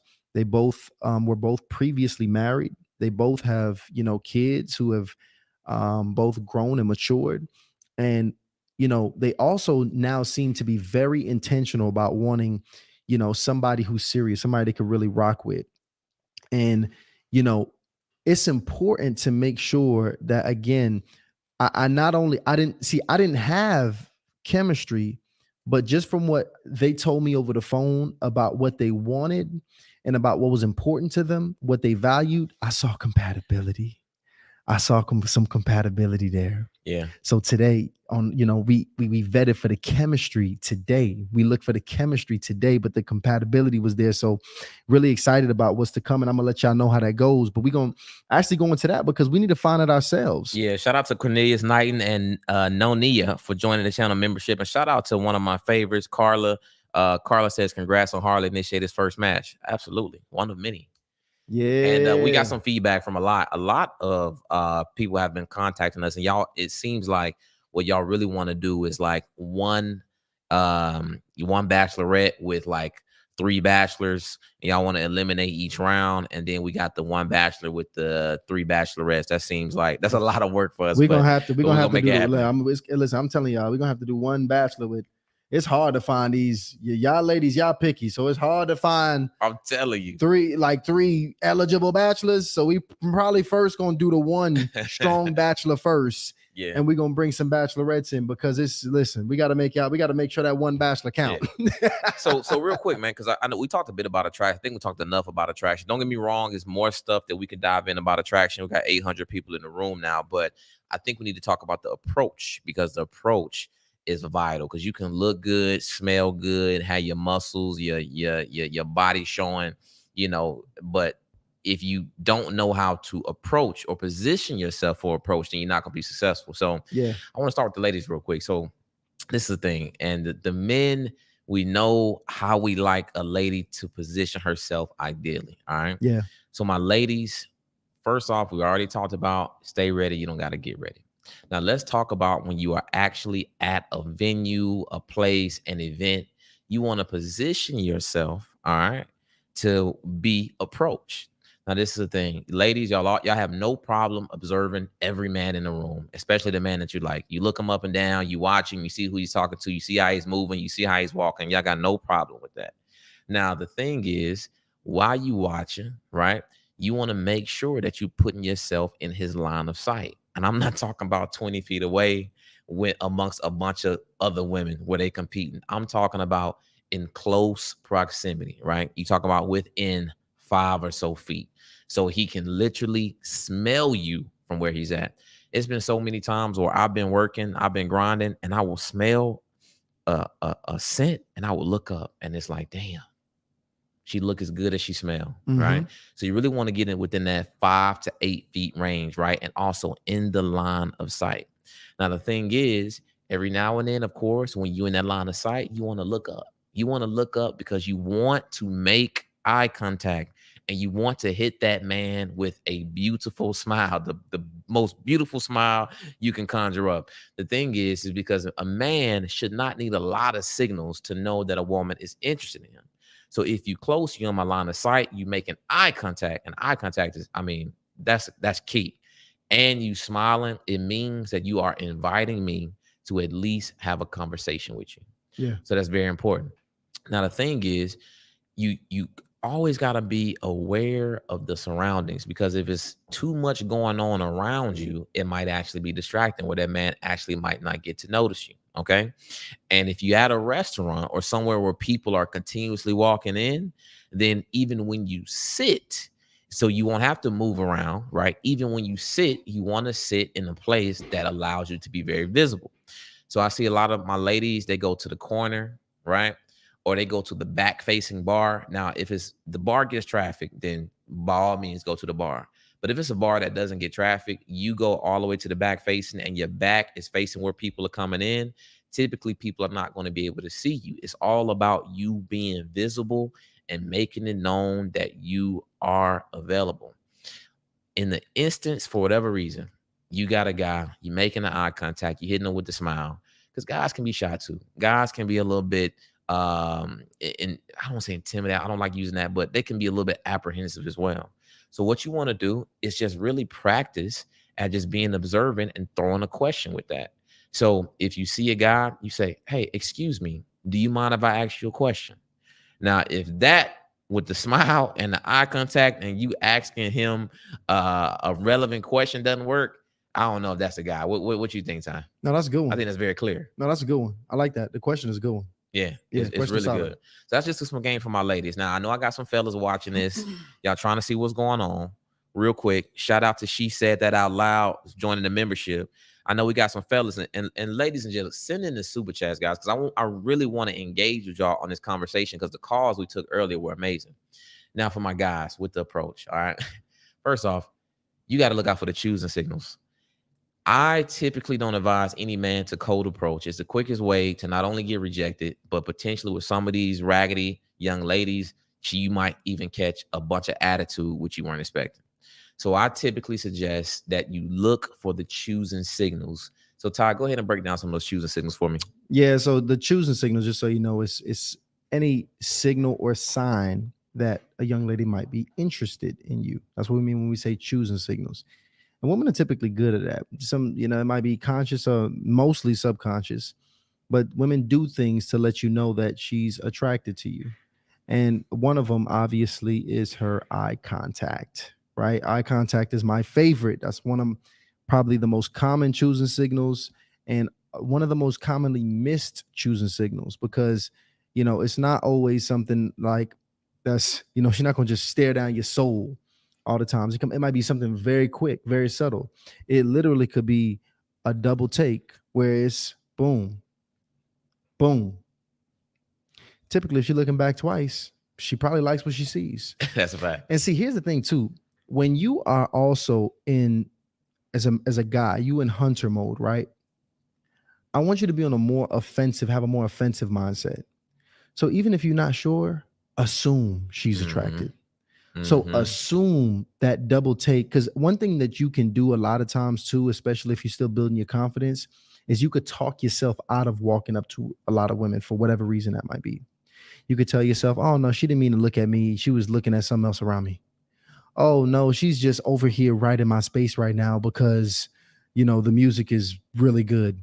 You could say all of these dumb things. Oh no, I don't need to talk to her right now because I just talked to another young lady over there. She probably saw me. She's gonna think I'm thirsty. It's no worse feeling than missing out on an opportunity with a woman. Yeah, and listen, fellas, like assume that if you sense something, if you get even an ounce of a hint, assume she's interested.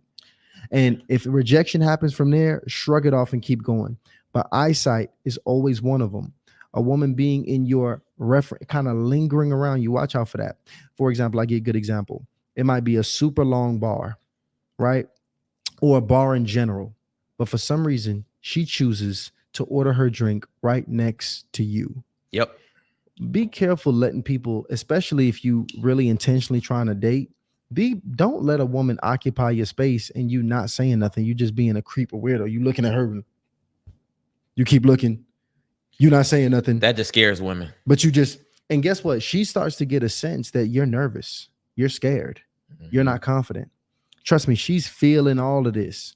When it's just natural, if a woman's in your space, and think about if you really didn't care. Like you might, like, I'm not saying that you got to be a douche, but you could say something like, dang, you close. Right? Like if it's authentic, that even could start a conversation. Like, even if she's like, excuse me, and you be like, I'm just playing, what you over here ordering? Now a whole conversation has started. Yeah. Right. But it's you not being nervous to engage and not being authentic and being a damn weirdo and creep. But the signals can come in a lot of different forms, guys. So I just gave y'all a couple: the eye contact, the smirk, the lingering, any type of a bump. Right. The key is that bump or her literally this thing, guys. We all know this to be true. When you are doing something and you focus and you look up and a woman is right in your pathway, that is not a coincidence.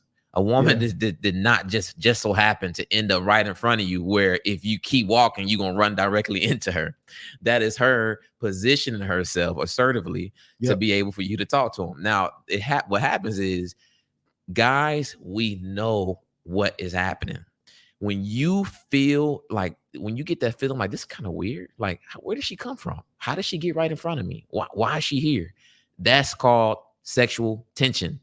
That awkwardness that you feel, that's an indicator that something is going on. It's an energy that's flowing, and you have to be, well, you don't have to be, but if you are looking to get a first date, you're going to be open and receptive to that energy and just inquisitive. Hey, it looks like you need some help.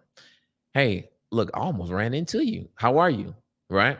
So it's okay to state the obvious. It's also okay to feel that sexual tension. But just like Tysean said, like, you cannot be intimidated, and you can't let too long of a time go by before you actually approach, because if you do, guarantee you're gonna end up talking yourself out of it. Or not. Yeah. And I'm telling you that if she notices that you notice her, and because a woman knows how to get your attention. You might ever saw a woman like just walk by you like 2 times out of nowhere. Like, you might not even be at the most convenient way to the restroom, but for somehow they just walk by you over and over again. And she notices that you notice her and still have not communicated. In her mind now, it's turning into weakness. And she's getting unattracted actually by the second. Being authentic and just moving in a way where you just really, and that's what it is mentally for the fellas. It's just really not caring about whether or not she likes you, about whether or not she rejects you. Shrug it off. Who cares? Like, bro, just say whatever you want to say. That's actually a very masculine trait, to just be to do what you want to do and engage when you want to engage. So just get out your head, fellas, if that's something that you're struggling with. Now, we just had a good question coming in. So shout out to Jasmine Brown. Jasmine, I'm gonna show you some love on here just because you're an initiate. She says, what is a graceful way to reject someone who has approached you that you're not interested in? I think this is a great question. I think this is a real great question because sometimes I think people get a little upset when women reject them. But me personally, I mean, I think that saying that you have a man is a good way, a good clean way to reject somebody. Now, it doesn't always work because some guys are just, oh yeah, you know, they're gonna overcome that objection. Right. Is it serious? That's what I say. But but I think saying you have a boyfriend, I think is perfectly fine. Now, if they continue to if that doesn't work and you don't feel comfortable with just generally being dishonest, even though I think it works, I think just saying, hey, you know what, right now I'm not dating. Hey, right now I'm not dating. I'm not interested. And Nicole asked a phenomenal question. Big shout out to Nicole. She just said, should I slide up next to him in the church pew, or is that too much? No. Let me tell you something. Man. If you find out, Nicole always hit us with the spiritual question. If you see that it's a man that you're interested in, and he's single, and he clearly looks single, and you got some interest, and he's at a church, when you see him, hey, go, what am I'm thinking? Hey, I see. Right. No, because I'm really. I got butterflies for this imaginary girl. I'm really imagining myself in there. So Nicole, walk up to the man, okay, and tell him that you see him all the time in the church, and tell him, hey, I just wanted to come over and introduce myself. I'm Nicole. What's your name? Now, if he gives you his name, and of course he expresses interest, which is just by being inquisitive about what you got going on, how long you've been going to the church, you know, when was the first time you seen him, that kind of deal. Simply ask that man, hey, do you mind if I sit with you in service today? And I think if that is not a clear way to express that you're interested, I don't know what is. Yeah. No, I mean, first of all, that's a great place to go about making sure. Yeah, I mean, first of all, don't the pastor tell you to go around and meet 3 people before the service starts? You better go walk over there and meet that brother. Yeah. But no, absolutely. No, yes. I said no and yes. But go over there and meet that brother. That's probably one of the most appropriate places to communicate with somebody where it's not weird. Being social in church is encouraged. Yeah. There's nothing awkward about that. And to be honest, to most men, a woman introducing herself to him is one of the most amazing experiences. Oh, yeah. So you got to understand, you would never ruin them. Ladies, y'all have an unfair disadvantage. Okay, an unfair advantage. Y'all will never be looked at as weirdos when you walk up to approach a man, unless you just absolutely, you know, crazy about it. But you walking up and introducing yourself is usually great news and makes a man feel amazing at the time that you do it. So absolutely go walk up to that man. Yeah, and you just got to keep in mind, ladies, that everybody gets apprehensive about dating. Everybody gets nervous about meeting people for the first time. So some people just get a little bit nervous than other people. So it's okay to still give that man an opportunity and just give him some additional signals that's letting him know that you're interested. But I think we was talking about this is a good one. So Ty, I think a big issue is not just the approach, because sometimes people can come out the gate, right? Because we're trying to teach Delano how to approach young ladies. And I think what it is after the initial approach, a lot of times people are having issues with that initial conversation. So when you approaching a young lady, okay, what are some of the initial things that you look to talk about? That's a good question. Because man, I'm like really present, and to initiate the conversation, I think we talked about this on a previous episode. I typically like to use whatever's relevant and in the environment, unless I genuinely know somebody. I don't use that. Oh yeah, I think we met before, unless I really feel like we met before. I do use that one a lot. Hey, you look really familiar. Have we met before? I only use that if I really met you before, because I know dudes like Ryan out there really using and spamming it. I use it quite a bit. It works. But see, but if we get past the initiation, what I really try to look for in a woman is one of the biggest things I look for is how she spends her time. So I ask things to get a good sense of that. So for example, I might try to figure out, what she got planned for the weekends. I might try to figure out, what her days look like after work. I try not to talk about work at all. So I like to see how a woman manages her free time. That tells me a lot about what's important to her. That tells me a lot about my opportunities to schedule time with her. Yep. That tells that she's usually, if she has children, she usually tell me within that space. If family is important to her, she'll probably tell me that. If she's a traveler, she's going out of town, she'll usually tell me that. So I typically always like to start with figuring out how a woman spends her time. That's typically where my conversations start. And then it always segues into something that I can then be even more curious about. And that's typically how my conversations go. I don't like to talk about a lot of topics. I just like to go very deep in one topic. That's more how my conversations go. So when I find something that's very interesting in a woman, I like to dig in that. And then I like to ask why to the question that she asked me previously. And then I like to ask me, well, what have you thought about this? And really try to achieve depth in that first conversation. And if I can find depth in that first conversation, I know that I could probably have depth regularly with this woman. And that's typically how I find my chemistry. I like that. Yeah. So that's typically what I look for early in a woman. I look for depth early in a woman in the conversation. And if I can't find that, I'm usually not motivated enough to keep going in, having further conversation. Yeah, no small talk. Small talk just doesn't. Small talk is not enough typically to guarantee that you're gonna get the phone number. And then if you do happen to get the phone number, because some women will give you the pity phone number, Yeah. and some guys will just be generally ask for your phone number and the pity ask if they feel like you are eager for them to get the phone number, but they won't answer the phone. And that's the thing. When you Yeah. have these initial conversations, you want to have them to a point of depth to where if you call that person, when you call that person, it is a 99% chance that they're going to either answer the phone or give you a call back.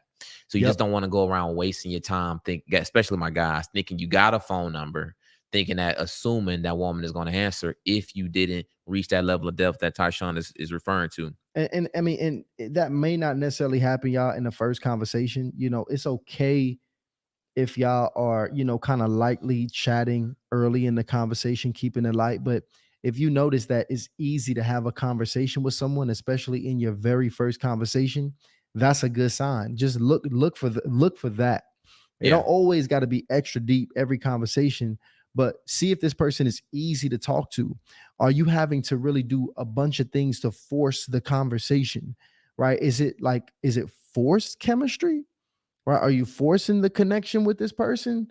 Or is it just relatively natural? Now, obviously, that's not enough to say that this person is husband material, but that is enough to know that y'all probably have something, that you can now dig into. Yeah. This is somebody probably worth investigating at this point. I'm gonna give y'all some games. So I think I mentioned this. I'm only dating one young lady right now, and I actually met her. This was like maybe like 3-4 weeks back. Met her at a coffee shop, and the first time I spoke to her on the phone, I was, we was joking back and forth, and I was telling her, I was joking with her. I'm like, yeah, she said something. I'm like, well, I gamed you up. I got your phone number, and she was like, sir, you gamed me up. She was like, what about the work I put in? And I was like, what you mean? And she was like, well, tell me how you gamed me up, right? So I told her, well, I was like, well, the first time I walked up to you, I got introduced by the owner of the coffee shop, and I helped you with your internet. She was like, okay, well, that was a good job. She's like, didn't I say thank you? You're such a nice person. I was like, well, yeah, you were very complimentary. She was like, okay. Then I was like, and because this is the thing, you got to understand, not if it's called a drip campaign, right? Not every initial conversation is going to end in the phone number, especially if two people are occupying the place over time. So if you at a coffee shop, somebody else is working, you're there working, then I can't really expect the first time I speak to a young lady, it'd be appropriate for me to ask for her number. But if she's going to be there, then I'm going to give an opportunity to speak to her on multiple occasions. So I said, yeah. And I said, the second time we spoke is when I walked past you. And she was like, but when you walked past me, didn't I ask you if you ever tried the fries? And I was like, you did. You did. And I was like, but I did this. And she was like, yeah, but I asked you to pretty much, she opened the invite to come over. So now I'm thinking, well, I'm like, she really put in work. And I spoke to her a third time. And the third time, I can't remember exactly what it was about. I think I was advising her to check out a podcast because she told me what she was interested in. Matter of fact, she told me she was interested in tech. So I told her about Tech is the New Black. One of my good friends actually founded a podcast to help Black people get into tech. So pulled it up on her laptop. She's looking at it.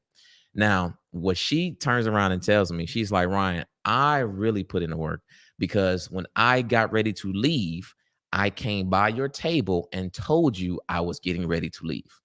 So that just shows you that when you are building chemistry with somebody, right, to get the person's number, both people actually have to be active and receptive in gaming each other or communicating with each other to get to that finish line. So I just thought that was an interesting thing that she was communicating. And after that, of course, we laughed about it. But I realized as much as I was wanting to get her phone number and wanted to get to know her better, she was also equally interested, and she positioned herself to really make me look smoother. I thought I was so smooth, but really it was just that she was being very receptive. Yeah. No, So, that's good. I mean, yeah. that always feels good when somebody is just as interested as you are. Always very, very, very, very important. And what else we had transition in that next joint here for the people? Ryan got a whole layout for y'all. Listen, I got all kind of stuff to get on. Oh, so this is good. This is good. So, well, one of the things, guys, if you make it through that conversation and the time is appropriate, I advise all my ladies, all my men to say the exact same thing. If the man is not the first to initiate it, which he typically should be, you know, it's okay for the women to say this, and it's, hey, do you mind sharing your contact information? Do you mind if I get your phone number? Right? Is the first thing. The second thing is you tell them why. Hey, I had a great conversation with you. So recap what happened. Hey, we had a great conversation. I'm interested in having further or continuing our conversation. Would you mind getting our phone number? So if you just hit those 3 prompts, letting them know that you enjoyed the conversation, letting them know that you want the phone number, and letting them know why you want the phone number, that typically is going to guarantee you at least exchange the information. Now, me personally, I do not ask for any contact information from any woman who I do not feel 100% that she will answer the phone. So if I ask for the number and she kind of hesitant, I would literally say, hey, look, it's cool. Do not give me your phone number if you are not going to pick up the phone. And a woman would tell you, oh, well, I got this going on, or I'm socially awkward, or this and that, or no. I was just surprised you asked my number. I'm going to answer the phone. So because it just doesn't make sense for you to waste your time or waste their time. So that is what's going to transition you to being able to get yourself in the position to settle the first date. Did you say, just to confirm, you said that the lady should communicate to that they want the guy's number, is what you're saying? You said what now? You said the lady should tell the guys that they want his number? Not ideally, but if you're interested in the man and the man doesn't come out and ask for it first, or when you sense the time is appropriate, but you are still very interested, I still think it's okay that, hey, the woman says, hey, you know, do you want to take my phone number? Yeah. Do you want to take my do you want to take my phone number? Do you want to take my phone number is a really great line. I'm not gonna lie. Interesting though. That's definitely, it is ideal for a man to be aggressive and do so. But ladies, you gotta, man, I don't even know how to, this is some level 10 game right here. You got to know who you're dealing with, ladies, because I'm not going to say that the man who isn't the most confident isn't always the best guy. Okay. So you got to realize that brothers are not always going to be the most aggressive. Like everybody wants the Prince Charming, smooth Mac Daddy, you know, confident, sweep you off your feet guy, but the guy that you probably need to be with, that might not be him. So you also have to check the temperament of the dudes you're dealing with. I'm not saying you know, take weak dudes, but what I'm saying is if you see that your guy might, for some whatever reason, because you're a beautiful young lady, and he probably, who knows, he just got out of a relationship, he's still new out here, fresh, and he might not be as aggressive as he probably could have, should be, but you feel the energy and you could clearly tell the brother likes you, I think it's fair to help that brother out and say, boom, yes, you want to take my number. But don't just be throwing, of course, y'all ladies y'all already know that. Ladies out here throwing their numbers out, they're gonna be running into them damn tire kickers that was calling in telling us they was having those problems. And it's the thing, ladies, it's not 2-4. I mean, the reality of the situation is already extremely hard to find a connection.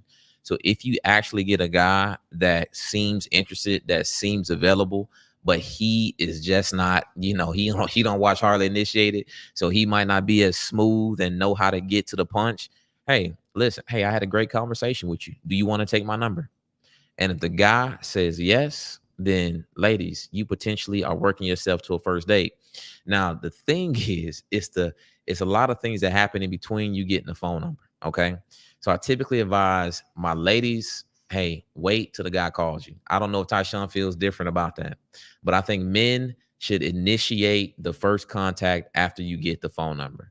And I typically advise men to wait anywhere between 2 to 5 days. I think that's reasonable. The thing is, you got to also consider how the woman thinks about you. Now, women are going to be more flexible. And ladies, don't be hard on me about this. It's just my experience. Women are going to be more flexible with the time from getting their phone number to actually contacting them based on how they view you when it comes to your status and your finances. So if a woman was to meet you and you working at Target and you wait 10 days to call her, she's going to be like, you're not really that interested. Now, if she met you hopping out your exotic whip, going into the bank, then she might be a little bit more flexible and be okay with you calling her a week later. So it really just depends on what environment she meets you, and what I'm really saying is it is contingent on the amount of rapport that you have built. And rapport can be built in many ways. It can be built through conversation. It can be built through your things that a woman can see, whether it's how physically attractive you are, what things you possess materially, what connections you might have. So the more rapport you have built, the longer you can actually wait between the initial phone number and actually getting that initial call. Yes, it's the quality of interaction. Obviously, for in general, guys, these are just general rules. There's always exceptions to the rules. Like there's always exception, but just make sure the bigger thing is the reason that rule is even in place, just so you understand, is just so you don't give off that vibe of thirst. That's really what it is. Right. That's why Ryan is telling you that. But obviously, it's different situations. If the connection is deep, that's the thing. Yeah, exactly. So don't feel like y'all don't need to hold on to these recommendations like it's the guide law to dating. Is these are best practices. But the more important thing to understand is you never want to have thirsty energy when you out here and you meeting people, because thirst does not attract. That's not attractive to anybody. That will repel somebody that you might be very interested in away from you.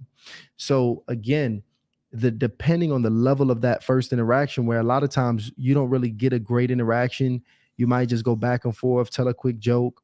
Then, next thing you know, people got kids, people got bills. You hit them up a few days, you hit them up too long, they really don't even remember who the hell you really was. That's why it's very, very important that you leave that impression. And what I typically do is when I get a young lady's phone number, it's no point to me in hiding who you are. And the thing is, if the young lady is smart, she is going to look you up. So you might as well make it as easy as possible for her to look you up. So I typically send my first name and my last name. Go ahead, ladies, start using True People Search, start using Instagram. And this was actually a statistic from Pew Pew Research as well. 48% of people actually, they quote unquote stalk you on social media before they actually reach out to you after they get their phone number, which means they go on social media, the LinkedIn, the Facebook, the Instagrams, to see what you're all about. So I think, to me, in this day and age, that's just you using current technology and tools to further vet the people that you're going to spend your time with and be in close proximity, be vulnerable with, because safety is important, guys. These people that you meet, you don't know them. They are literally complete strangers. So I think that's smart. So I typically send first name, last name. Now, when you having that, go ahead. Jasmine's talking about in here. Jasmine Janice, by the way, you need to become an initiate, by the way, Jasmine. But she's saying that she she does not. She will not remember him after 3 days. That's a weak interaction. Exactly. If I met you, you remember me after 3 days. That's the reality of the situation. And if not, it was just not a quality interaction. That's a weak interaction with somebody. Think about it. Anything that was a very memorable experience in your life, even if it was an interaction with somebody, should be able to last beyond 3 days. I don't know, unless you, I don't know, you might smoke a lot and got bad memory or something. I don't know. I don't like women that smoke. Yo, Jack Star got a question in here. Shout out to Jack. Ryan and Tysean, you helped me so much on my journey. Thanks from my heart. Harley in Love segment is genius. Can't wait for you two to get married. We are coming to the wedding. Plus, I inbox y'all on IG. That's a fact. Yo. Wedding at the Superdome. Hey, listen. When I get wedding, well, I said when I get wedding. When I get married, I don't know. Maybe I don't know. Maybe we'll do it on a live show. That'd be crazy. That'd be crazy. I'd be sad too, man. Hey. Lost homeboy, lost soldier. But yeah. So guys, it's okay to investigate, ladies. I actually think that you should do that. Now, we talking about setting up the first date. So this is really for the men because I think it's really on the men to set up the first date. So once you get the phone number, now you at this initial conversation, you make that call. When you make that call, it's so important that you do it the right way. Okay, so I got somewhat of a little formula. I guess I just do it right. So I call the young lady. Okay, I say, hey, I joke. I use like, this, who this is, right? And then we'll go back and forth because sometimes they like to act who they don't know who it is, right? But then I tell them that, hey, listen, I tell them something about whatever they had going on when I first met. Hey, let me tell you something. I haven't had a fun conversation like the one we had last Tuesday in a long time. How are you? Boom. You tell all of them that? Not all of them. No, it just depends on what it is. Sometimes it's about the conversation. Sometimes it's about what they had on. Sometimes it's about something that they did. But I pretty much acknowledge something from our prior interaction and let them know that I dig it. That's it. Because the thing is, a woman, especially when they get on that initial call, they're going to be extremely apprehensive. It's just like meeting you again for the first time. Because now that you have their number, you are in their private space. Like guys, you got to understand, women and they phones like this a private meeting. It's like a private meeting room. So if a woman is going to be vulnerable enough to share her contact information, then you got to do things on the phone to make her feel comfortable. Because there's nothing more like nerve-wracking than being on a date with a woman who's uncomfortable. Like, it's uncomfortable for everybody, right? So you want to do something like that to get them comfortable. Then I usually start off with some light conversation. Tell them, hey, I've been excited to speak to you. What you been up to this week? They give me some things about they've been up to that week. And then I usually just try to further the conversation when we first spoke and trying to reach that level of depth. I don't spend more than about 20 minutes because to me, I consider that a date. So I would spend about 20 or so minutes actually having a healthy, fun conversation, assuming I actually like the person. And then I will end the conversation telling them that I'm interested in actually seeing them in person. Now, I don't usually like to set up a date on that phone call because I usually want to make sure that I'm absolutely free and I know exactly what I'm going to do. So what I'll tell them is, hey, trying to figure out what's going on for the rest of the week, but I'm going to hit you up tomorrow or whatever, no more than like 2 days, the next day, and I'm going to let you know exactly what we're going to do. Yeah. What dates? So I can do that. What day and time are you available? So I usually give them like 2 days and 2 different options so they can let me know when they're available. You gotta understand too, Ryan, the way he giving y'all this really how he is. Ryan is like a really methodical brother right here. So like Ryan gonna be putting these women through a tight sales process. It really is tight, and I let them know exactly what's going on throughout the whole thing. And just a couple things that I do and don't do, right? So you talk about the first date. So the first thing is I always let them know generally what we're gonna be doing and generally what to wear. All right. I'm always gonna let them know that I'm never gonna schedule a date during high times. All right. If it's a single mom or something like that, then you might have to schedule a date on a Saturday or Sunday. That makes sense. But I'm never scheduling a date on a Friday night. The reason I don't do that, fellas, is because you do not want to compete with a Friday night. Ladies, they got girl time, they got family time, they got to sit on their ass and watch Netflix and eat popcorn on their own couch time. They got all kind of stuff that you don't want to compete with on a Friday night. And in general, Friday is just popping. It's like, especially if it's good weather, the last thing that she probably wants to do is go out and have to deal with the awkwardness of meeting a stranger. Yeah. So I usually don't pick high times. A Tuesday is great. A Thursday is even better. And for whatever reason, it's somebody, a woman that's extremely busy, then you're going to have to pick out an early Saturday or early Sunday to get with that woman, right? Now, ladies, okay? Ladies, I know y'all be doing this. I know y'all be calling all the homies and y'all be asking all the homies what to wear, what to wear on a date. Hey, he said we're going for a hike. What should I wear, right? Now, the guy, he probably going to be like, you wear some athleisure, all that. Listen, always go overdressed. Always. And I'm not saying wear your Friday night club outfit. What I'm saying is if he tells you to wear athleisure, just wear a sexy t-shirt and jeans. But whatever you do, you want to be ready for anything that might pop up. And the man, even though he tells you to dress down or whatever he tells you to dress, he is always going to feel good with you looking better than what he expected.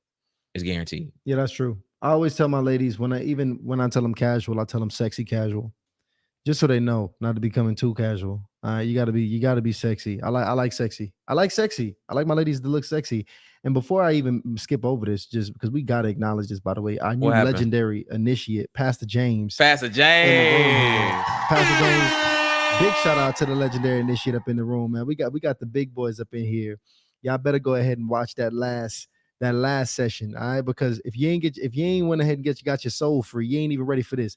This one isn't here for the folks that's got their soul free. Ain't no damn soul ties. You ready to date? Yeah. You got a clean slate, and you ready to get it popping. See, I didn't expect it to be so many things. Listen, I got so much dating game. I don't even want to bore y'all with all the nuances of the first date, because there's some things that I do to make sure that the date goes good. So I want to let's end off with a couple call-ins. I know the ladies and the guys got some questions. Let's do that. But let's go ahead and get the call-ins popping. Put that number up. So listen. Hey, I know when I play. I love it. So while the call-ins come in, just for my fellas, just some deep game for the fellas. One, you always want to go on a date somewhere, your first date, somewhere that you have absolutely been. I'm not talking about being one time. Like, you familiar with the place, you familiar with the food, you familiar with the people that's there. You always want to go somewhere where you are completely comfortable, because you need to focus on making the woman completely comfortable. All right. Now, second thing is you always want to go somewhere where it's not too crowded. It's not too noisy, because the key of that first date is to build connection and build chemistry. This is when you want to showcase your physical attractiveness, your emotional attractiveness, and you want to start to inspire some level of romantic attractiveness. Now, your lady might not be hugged up on you during that first date, but you want her to be thinking about what that would feel like. All right. So that's why you want to go to a place that's not too crowded, not too loud, to get that deep connection. Another thing, guys, don't go unless you just got it like that. No need to go anywhere where you're going to spend over 70, 60, 70 bucks on the first date. It's just no need to do that, because what you don't want to do is over invest into somebody that you might not even be interested in. Secondly, women are real finicky like that. Like, if you spend too much money on the first date, some of them might think you a try hard. Some of them might actually be not focused on what you got going on between y'all, but focus on how much money you spending. And just in general, you want to show a woman that you fiscally and financially responsible. So it just doesn't make sense to overspend on a date. I mean, I would say this, fellas, the times you overspend on dates the most is just a lack of creativity. What you end up doing when you overspend on a date is typically you go to a restaurant that you know about. You go about having a dinner. Nothing wrong with a dinner date, y'all, but it's just a lack of creativity there. I'm be honest with you. Okay, I typically don't do the dinner dates on my first date. Definitely not. I think it's pretty regular. I think she's had that experience, and you already see the ladies in the chat talking about you ain't even remembering dudes after 3 days. Is because there's no creativity in there. Typically, if I'm doing something with a young lady, it's gonna be something where we outside, we experiencing something together, and we're gonna have a super dope time. And she's gonna probably make this statement of, that was fun. That was dope. And by the way, she don't know this shit, but that was cheap. And we got somebody on the phone here. Give me your age, location, and your question. What's popping? Age, I'm 33. Location is Washington, D.C. Shout out to you, DC. We got What's good? DC in the building. What's your question? Yes. So my question is, recently I met a guy at a concert. So it was a very loud environment. However, we were dancing and physically connecting and scheduled a date. So I just want to know, the first date did not go as expected. It was more like a link up, like, hey, let's meet up. Where'd y'all meet? We met in a public parking lot. A local parking lot. We shopped for candles. He bought me a few candles. And then we just kind of talked side by side at each other's vehicles. So it was very low ball, low experience. However, it was high connection. So how do you basically get the high quality date with maybe a not so high quality man, but he's ready to be in a relationship? He's open, he's available, he's emotionally ready, but he may not be high value, high quality man. How many dates have you been on with him? So we just met recently at a concert. So it's only been, I wouldn't even call them dates. Okay, the concert. Because you met him at the concert, and you had that parking lot experience. Yeah. Wait, so you saying he don't got no money? Is that what you're saying? What I'm about to say. What That's how I'm feeling. That's exactly how I'm feeling. Mm-hmm. Why do you say that? What has he showed you to show like that he ain't got no money? The parking lot. So the parking lot for me is okay, but I just felt like it was a low ball experience. Like you kind of, it's just too average, and he did not come with his best. So I don't know if he has the financial capacity to date right now, but I do know he's emotionally ready, but it's given, when are you going to pick me up? So he called you and told you to meet you in the parking lot? Was it just something on a whim, and he was like? It was on a whim. It was on a whim, and it was on a whim. So that sounds more really lazy than broke. That's what that more sounds like. I mean, what kind of car you could drive? I'm just curious. Not that the type of car will tell you everything. But I'm just curious the type of car you drive. It mattered to me, but it was a Toyota. It was an older Toyota. Okay. She said it mattered to her. Well, I mean, I can imagine it matters to the ladies. I mean, listen, he might just be modest, but the thing is, first off, you gotta know, if you have these dreams of grandeur and you have a certain lifestyle that you want to live, you do have to evaluate to see if all what you want could fit into what the man is able to provide, right? So I do understand that's important for you. So now the thing is, you just gotta, on your own, you just gotta make sure that you just don't want the world, right? And you can deal with the least, because you're gonna have less suitors. That's the thing. The more you're gonna want, the less suitors you're gonna have. It's just how it works, and that's okay.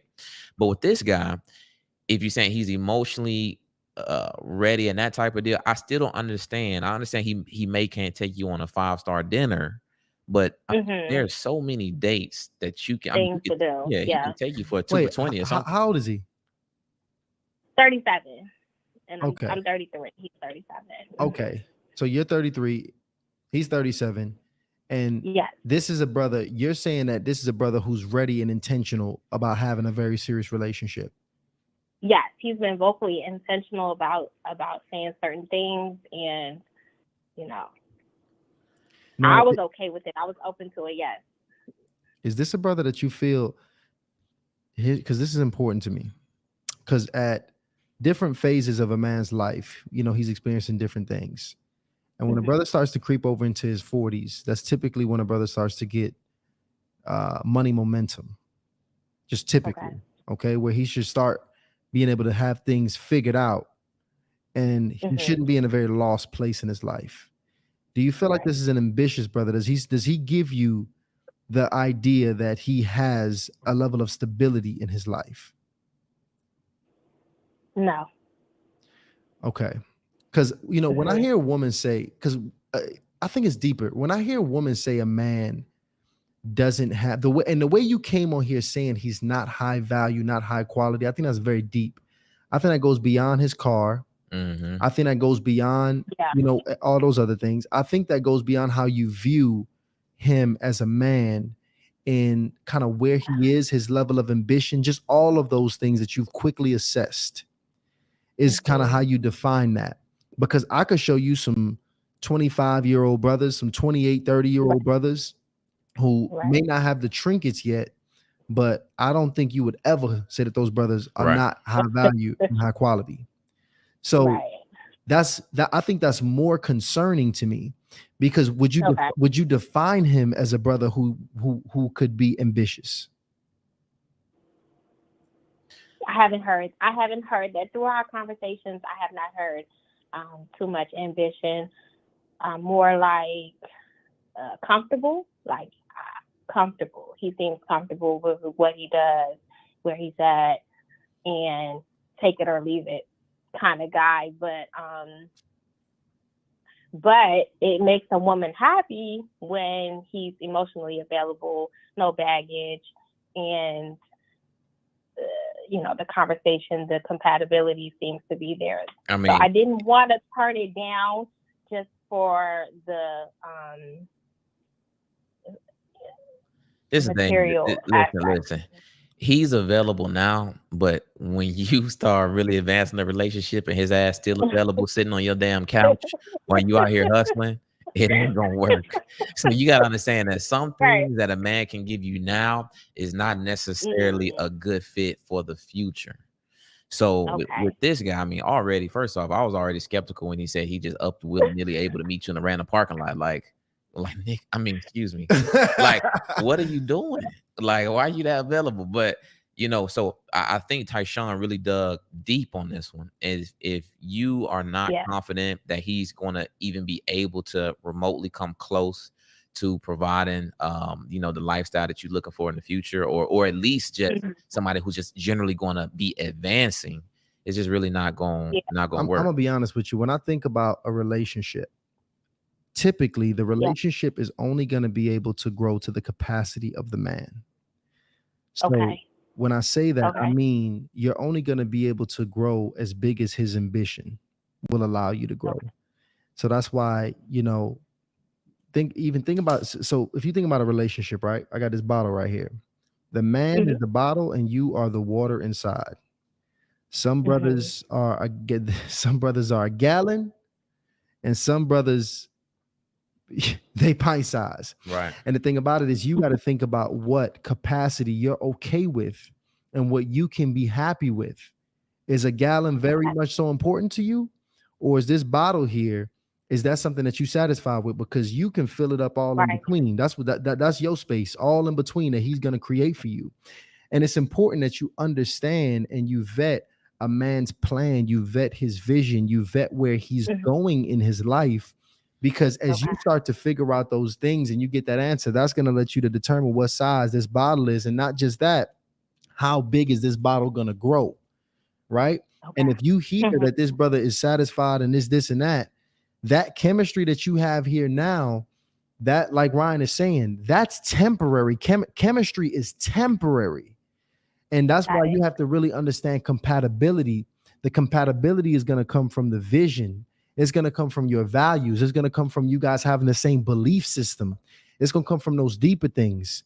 And when you start breaking into a brother's ambition and why he's satisfied with where he is, and even why you want something more than that, and why you even hopped on here and the first adjectives you used was low value.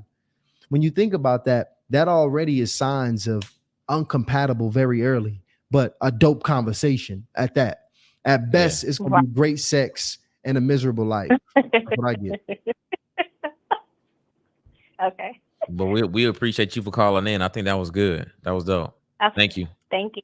Thank you. Yes. Be blessed. I think a lot of us struggle with that. I think you can come to a point where you're not able to find connection in the person that you want. Yep. And you get somebody who could at least give you the beginnings of something. Yep. And a lot of times you just throw out what you want long term for this, this specific thing that this person or this need that this person is fulfilling. Facts. But long term, I mean, I tell people all the time, I'm like, yo, it don't matter how you start your podcast, for example. Your people who watch it will want you to get better, and then they're gonna want more, then they're gonna want more, and then they're gonna want more.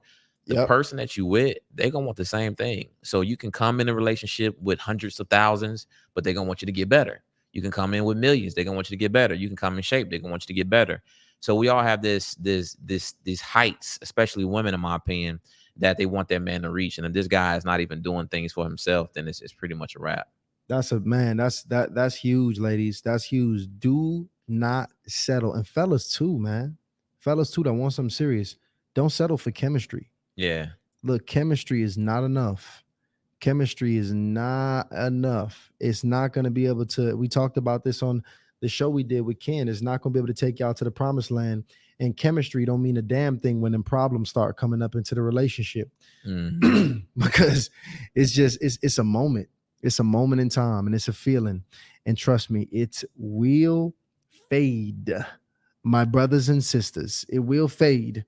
But man, we kind of ran through it here, man. I think so, man. That first date, we just want to get y'all to the first date. Let's get y'all there. Let's get y'all there, man. And ladies, especially, be excited for the first date. It's okay to show your man that you're excited.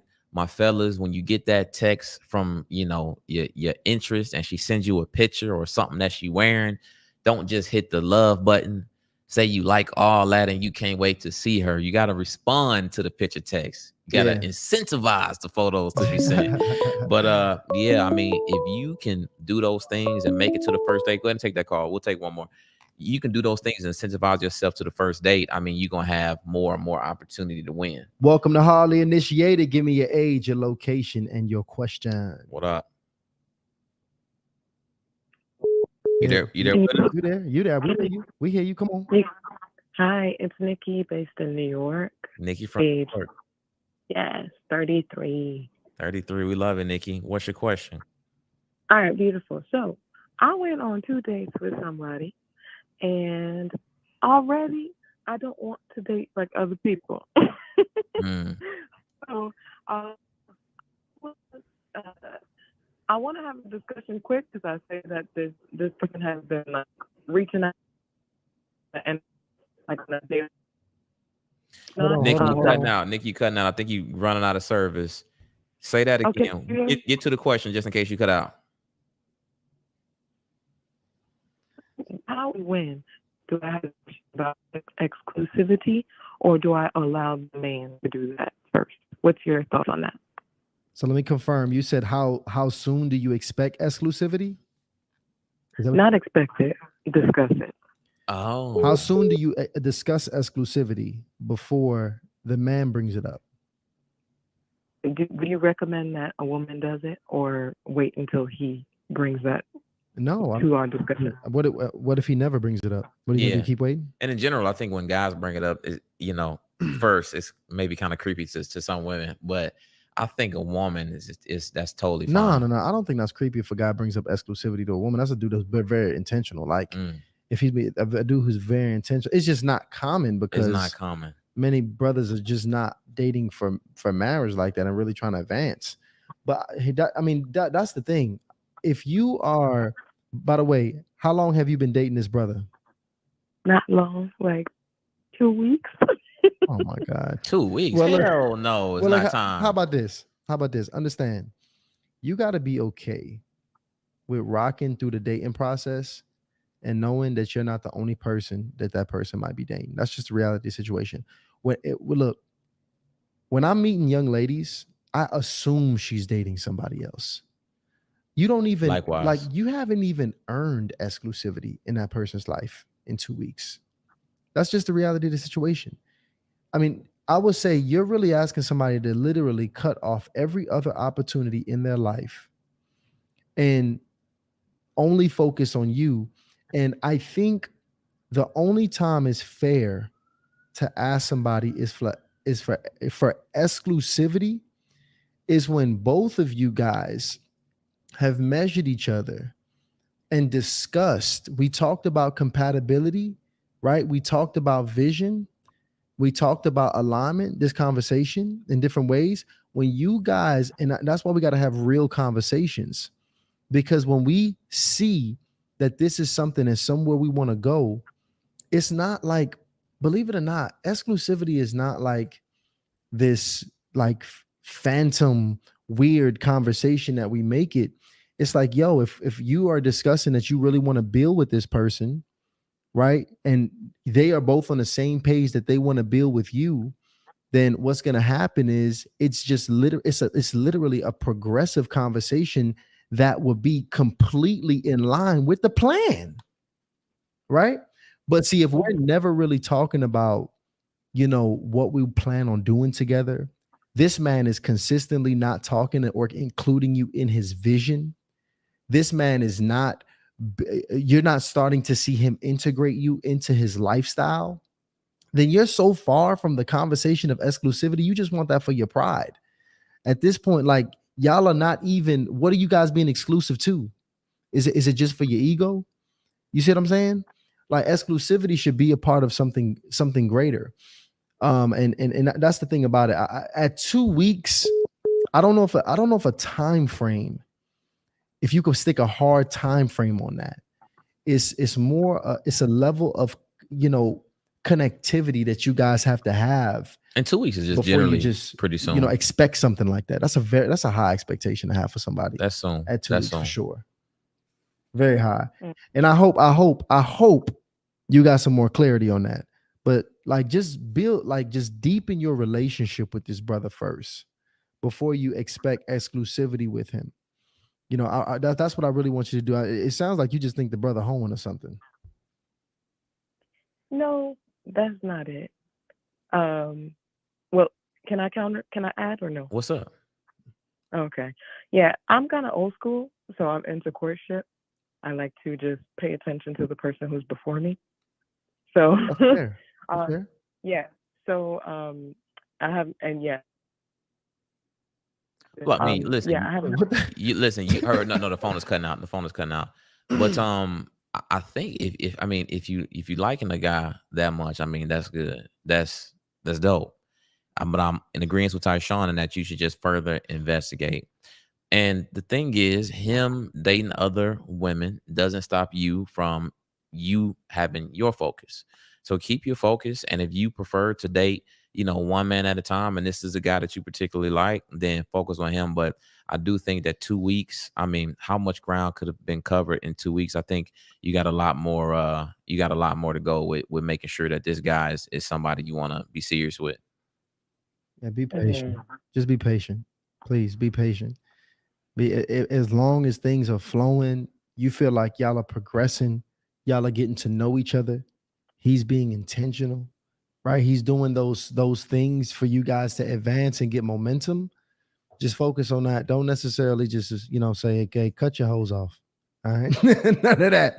I don't want none of that. All right. It's been 2 whole weeks. All right. 2 whole weeks. Okay. Thank you. No, we appreciate you for calling in. Absolutely. You be blessed. All right. You too. Thank you. But it can be tricky, especially if they have an intercourse. That's what makes it even more tricky. That's actually one of the I put a question similar to that in that Harley in Love deck. Man, I cannot wait to get y'all this Harley in Love deck that we have, because the thing about it is you have to be very strategic about how you ask questions to get to know things. Questions are so powerful, guys. Like, questions really help you unlock parts of people. Like, even when you think about when you go to the therapist, your therapist is good at asking you a series of questions. Like, some of the greatest teachers were some of the greatest people who asked you questions. In sales, the best salespeople were the people who were most dangerous with their questions. And in dating is very similar, of knowing how to have conversations, to have the who can you guys asking each other questions with intention and being open in how you answer those questions. Even when you think about some of your best conversations probably were a series of some of the greatest questions that you've been asked. So we've been putting together like probably I'm talking about the greatest dating deck you've probably ever had. We've studied a lot of the ones out here that's existed, and we're making it so dynamic that, listen, you're gonna get to the core of knowing who this person is and who they ain't very fast. And we expect to be bringing that to you guys, man, within the next few weeks. So you guys just keep a lookout for that. Yeah, that's gonna be dope. Keep a lookout for that. It's listen, coming, baby. I'm good on this conversation. I'm good on this conversation. Yes, guys. Listen, first of all, we absolutely love you guys. Thank you so much for tuning into our solo episode here again. I hope you're enjoying this Hardly in Love segment, y'all. Look, if y'all enjoying the Hardly in Love segment, put yes in the chat. And I also need y'all to do one more thing before we get up out of here. I want y'all to go ahead and become initiates. All right. I want y'all to join the family. I can right here on the YouTube. If you're listening, if you're doing something else right now, I want you to come back to your phone. I want you to like the video. You better already have subscribed, but I want you to become an initiate. I want you to join the family. We're growing something very special over here. We have an amazing group. Are y'all in this chat? We have such an amazing group of people in here that are absolutely focused on getting better in so many areas of their lives, personally and relationally. Shout out to Yali. I'm just absolutely loving it, man. I love you guys. She said, I love the community. And the community loves you back, man. Yali, you a legend in here. And we're gonna continue to get it popping, and man, we just got so much stuff coming up. It's hard. Y'all. Listen, it's hard work building this platform. It is because the level of depth that the initiates want and what we want to bring to really be movers, not just be media personalities, but to really be actually people that are really the catalyst behind making more connections. Yeah, making more connections, healing people's past traumas, being able to ready people for the next. I mean, I'm talking about, even ending this gender war, y'all. We're going to be the soldiers that's doing it. I'm going to be honest with you guys. We have some very big surprises and some big announcements coming up next week. So I want everybody to stay in tune because we have some huge announcements coming up next week. For my people that's in the Atlanta area, y'all about to get majorly blessed. So I'm gonna just hint to that. And if you're not in the Atlanta area willing to be out here, you're about to get majorly blessed. We're about to have some major announcements that drop. So stay tuned. And also, guys, this Sunday, only you guys about to know this. I want you guys to know this Sunday, we dropping an amazing episodes. Who we dropping this Sunday? With the legendary, the track star herself, the gold medalist, y'all. Yeah. We interviewed Sonya Richards Ross, one of the Real Housewives of Atlanta. Crazy. Okay. And her husband, Aaron Ross, right, had Deuce, their son, in the studio here with us. 2 champions, Super Bowl champion, Olympic champion. Listen, and it's dropping this Sunday, y'all.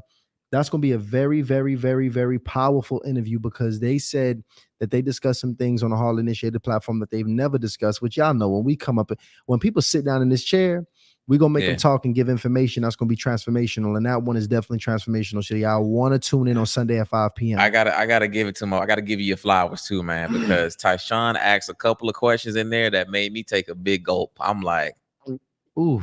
Yeah. I didn't know how those questions were gonna go, but you did your thing, man. That was a great interview. It's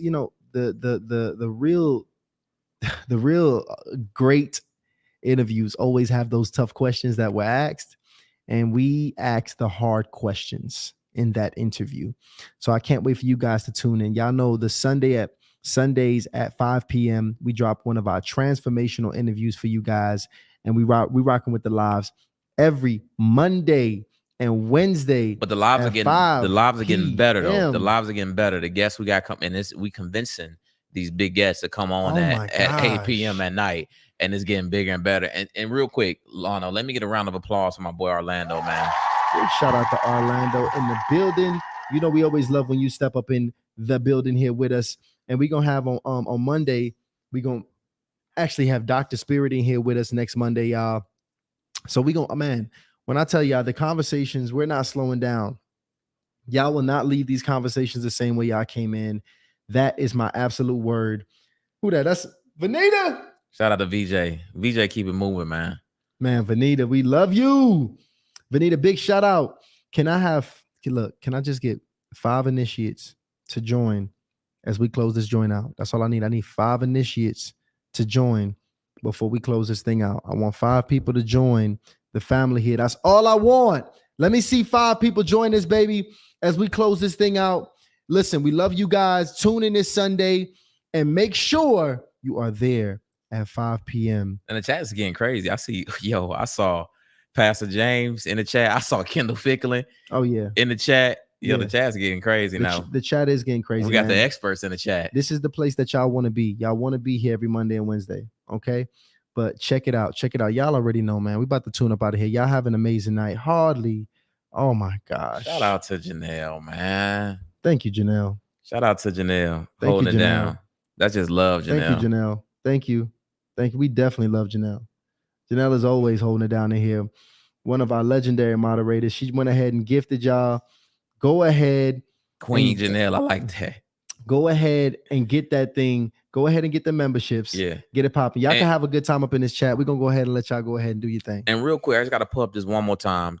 Our last 2 interviews between Lateris Whitfield, host of Dear Future Wifey podcast, and Pastor James Edwards. I mean, those 2. And I mean, honestly, all the episodes hit. Yeah, I mean, Tim Ross, Lecrae hit listen, the past 10 episodes, just go ahead and binge those episodes because those were amazing. And the thing is, we're getting better. We got some amazing stuff coming. We're not going to hold y'all. No, listen, y'all already know, man. Hardly initiated.